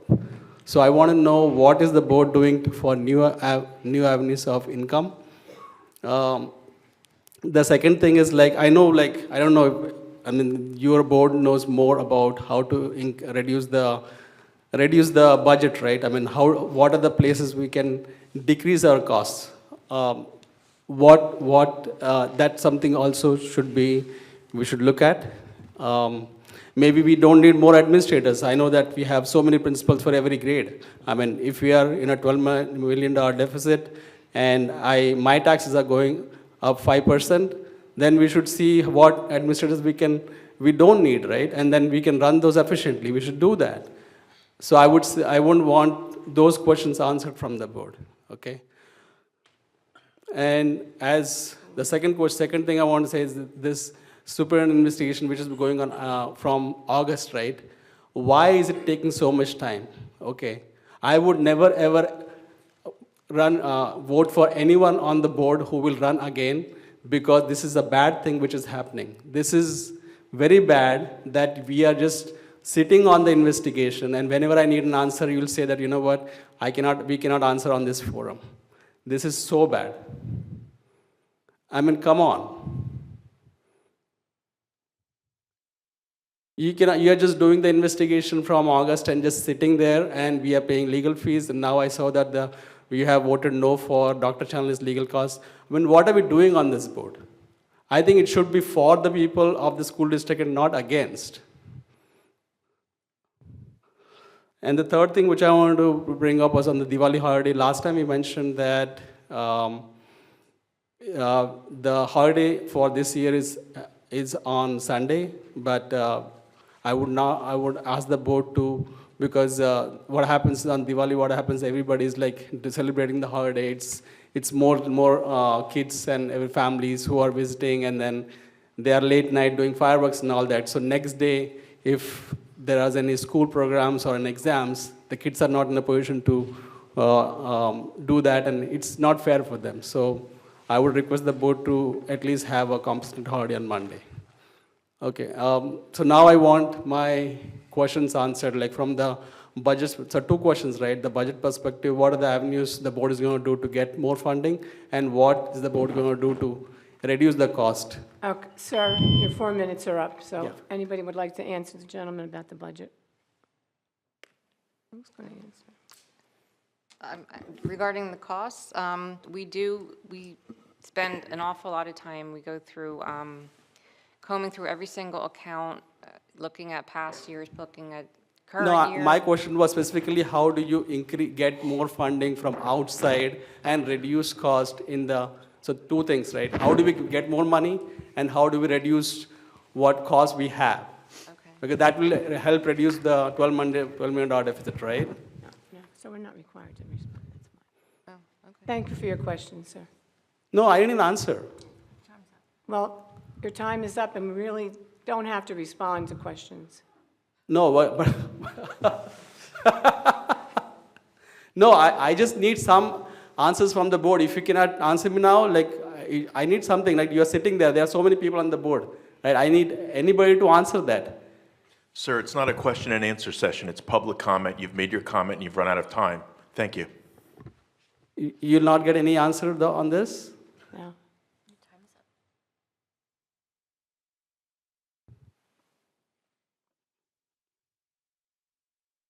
So what is the, where Sir, is the your forum I time- can get sir- that question answered? Sir, your time is up. You're going to have to take a seat. No, when I'm saying next time, where is the place I can ask the question and I'll get an answer? It's public comment. There's no public question and No, answer session. what session I can ask my question to get None. answered? None. So please sit down. Take your seat, sir. Thank you very much. Here we go again. Chrissy Skirby, Monroe Township. Wow, times have changed. What happened to I will always answer the public's questions? Wow, that was very unbelievable. I have a couple questions. Mr. Marazine made a comment that some board members went to the board office to review the presentation. I'd like to know, when did the board actually get the budget? Because I asked as a citizen if I would be able to view the budget before the meeting, and I was told no. So I'm wondering when the board actually got the budget, and if you had time to go line item by line item to look at it before coming here tonight and taking a vote, because it was my understanding as of yesterday the budget was not completed.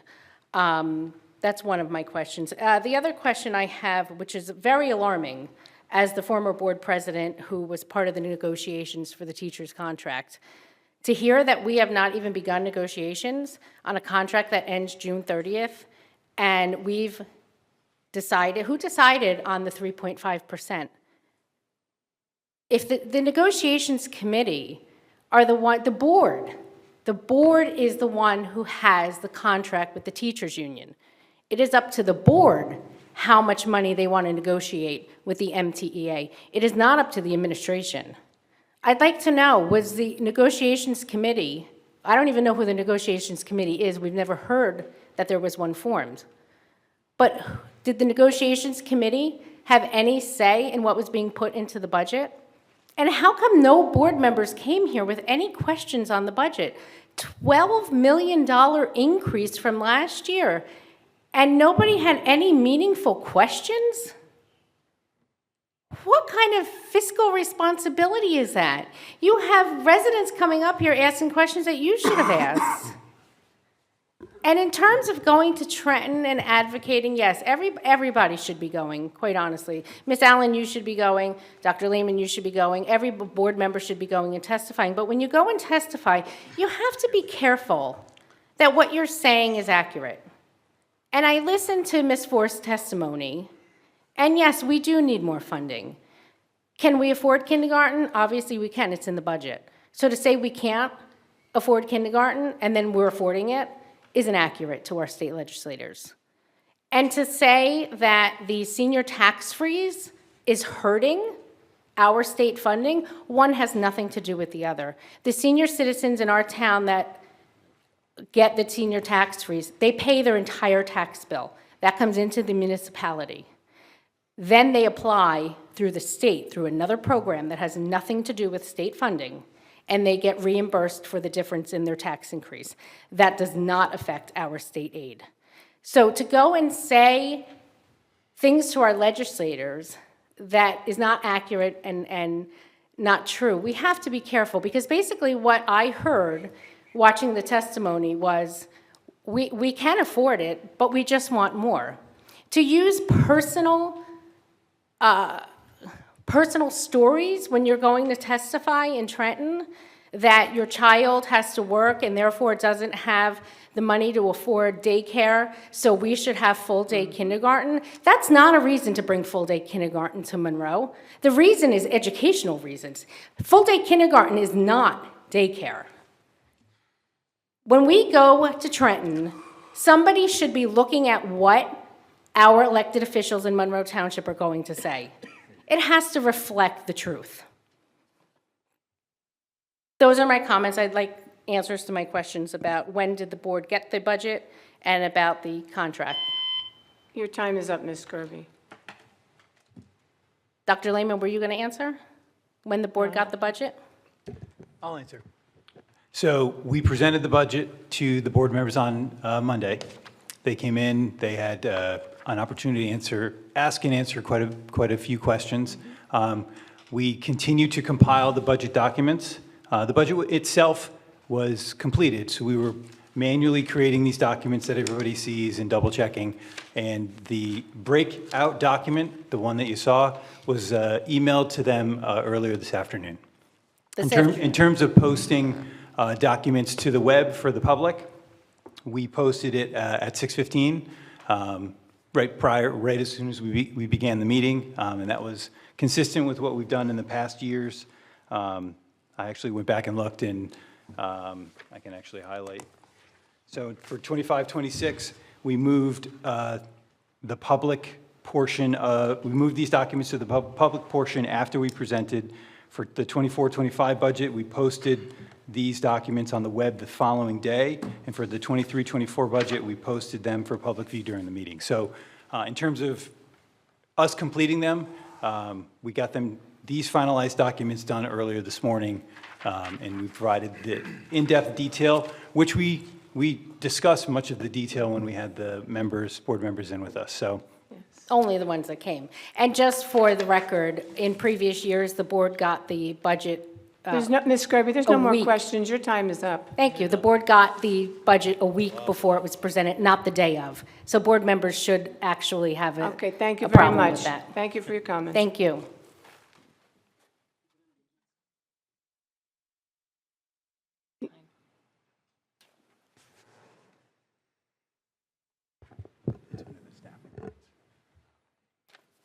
Good evening, board member. Dhaval Mehta.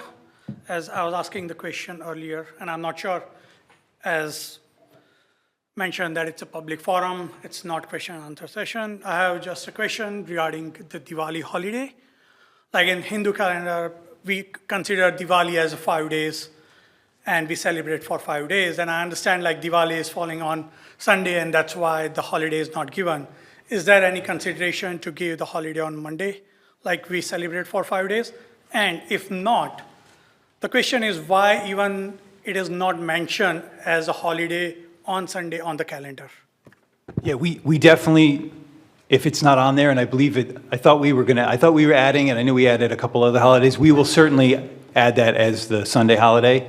And that is traditionally for the years in past, we've been recognizing that. That's the first day of the 5 days, each year. So the Monday, if we can have a conversation if the second day or the third day would be the preferred day to recognize, we can do that consistently. But for this coming year, we'll add it to the calendar for recognition on Sunday. We don't have the ability. We'd have to take another deeper dive into the calendar for as the gentleman said, as an extra day off to recover or from the late night on Sunday night. But our calendar is fixed, it's set, and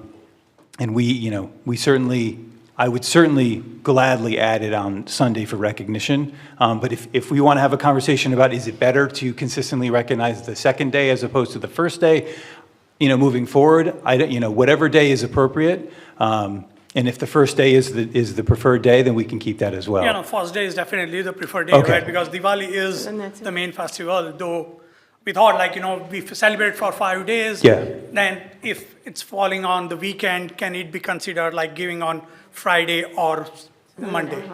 So, Yeah, and we certainly take a look at that on an annual basis. I actually didn't, sometimes I look a year out to see where it falls, because I know some of these holidays jump around. Right. Something we can certainly think about in the future, but I will definitely add it as a Sunday marker for sure. I think that's totally appropriate and absolutely appropriate. Thank you. Thank you. Thank you for your comments, sir. Okay, good. Thank you. Bob Valentine, Monroe. I just want to make a couple of comments, kind of summary about the budget and a discussion about the efforts you're trying to make to get rate improvement and more state support. The budget you approved tonight is basically a blueprint of why the state doesn't need to do a damn thing for you. Everything's intact, all the programs are staying, kindergarten's being blended in, taxpayers will take care of it. It's basically, our individual representatives, like Linda Greenside, might go and argue for us, but anybody outside our district looking at us is going to say, what's the problem here? They're doing everything they need to do. I'm not criticizing you for doing it. I just want to help you. I just want you to see that the budget, the way you laid it all out, what you're doing, it's really, to me, I look at it as an argument, well, you don't need to do anything to help us. You're making it work on your own by getting the taxpayers to fund it. And maybe you feel you have to do that, and that's your call. But, you know, every district would love to have more money, right? They all would. And some have serious problems, as was pointed out. But at the end of the day, you have to manage the budget that you have and not the one you wish you had. And you made choices of what you're going to fund and what you're not going to fund and what you're not going to cut. You made your choices, you made your budget, and you're all individually accountable for that budget going forward. It's not about what you wish you had. You did what you did based on what you had available to you, and you made your calls. The other comment I want to make is about kind of a general comment investigations. Earlier we heard about the superintendent. Last month there was an issue with a second incident with a child, and you didn't want to talk about that because it's going to be an investigation. I understand that, okay? But at the same time, we're not talking about the Kennedy assassination. I mean, these investigations need to be done and resolved. I mean, the superintendent issue has the potential, I know not all of you may agree, but it has the potential to be a very serious exposure. And it needs to get addressed, it needs to get resolved. It's part of the reason why I asked the question I did during the budget. I would hope that this board would try to take the timing of a new budget cycle as a deadline to get the superintendent's issue finished, resolved, and closed in some way, whatever it may be. Get it done. It's taken way too long. It's going over a year soon, and it needs to get wrapped up. And if you tell the community you're going to investigate something, let's get it done with some expedition, with some intention, and get it done, and get back to the community and tell them what the findings are, what you learned from the investigation, what recommendations you're going to implement. Because you don't want the perception that investigation is just a way to say, we don't want to talk about it, we're not going to tell you anything about it. Okay? You need to get back to people with answers and resolutions. It's important, and it affects your credibility. So I would appreciate, really take a hard look and say, look, these are serious matters, and we need to get them wrapped up, and we need to make sure we're putting the attention to it that it needs to get it done. Because I think you're going to have a serious budget problem that's not resolved by the end of the year based on what your answer was tonight. I know you have other pieces in there. You gave a good answer. But if it doesn't get done, you don't have enough to cover. And it creates all kinds of other issues. So you really it's time to really get this thing resolved. Thank you for your time. Thank you, sir. Anyone else wishing to speak this evening? If not, do I have a motion to close? Motion. Second. All those in favor? Aye. Have a good evening and have wonderful holidays, everybody.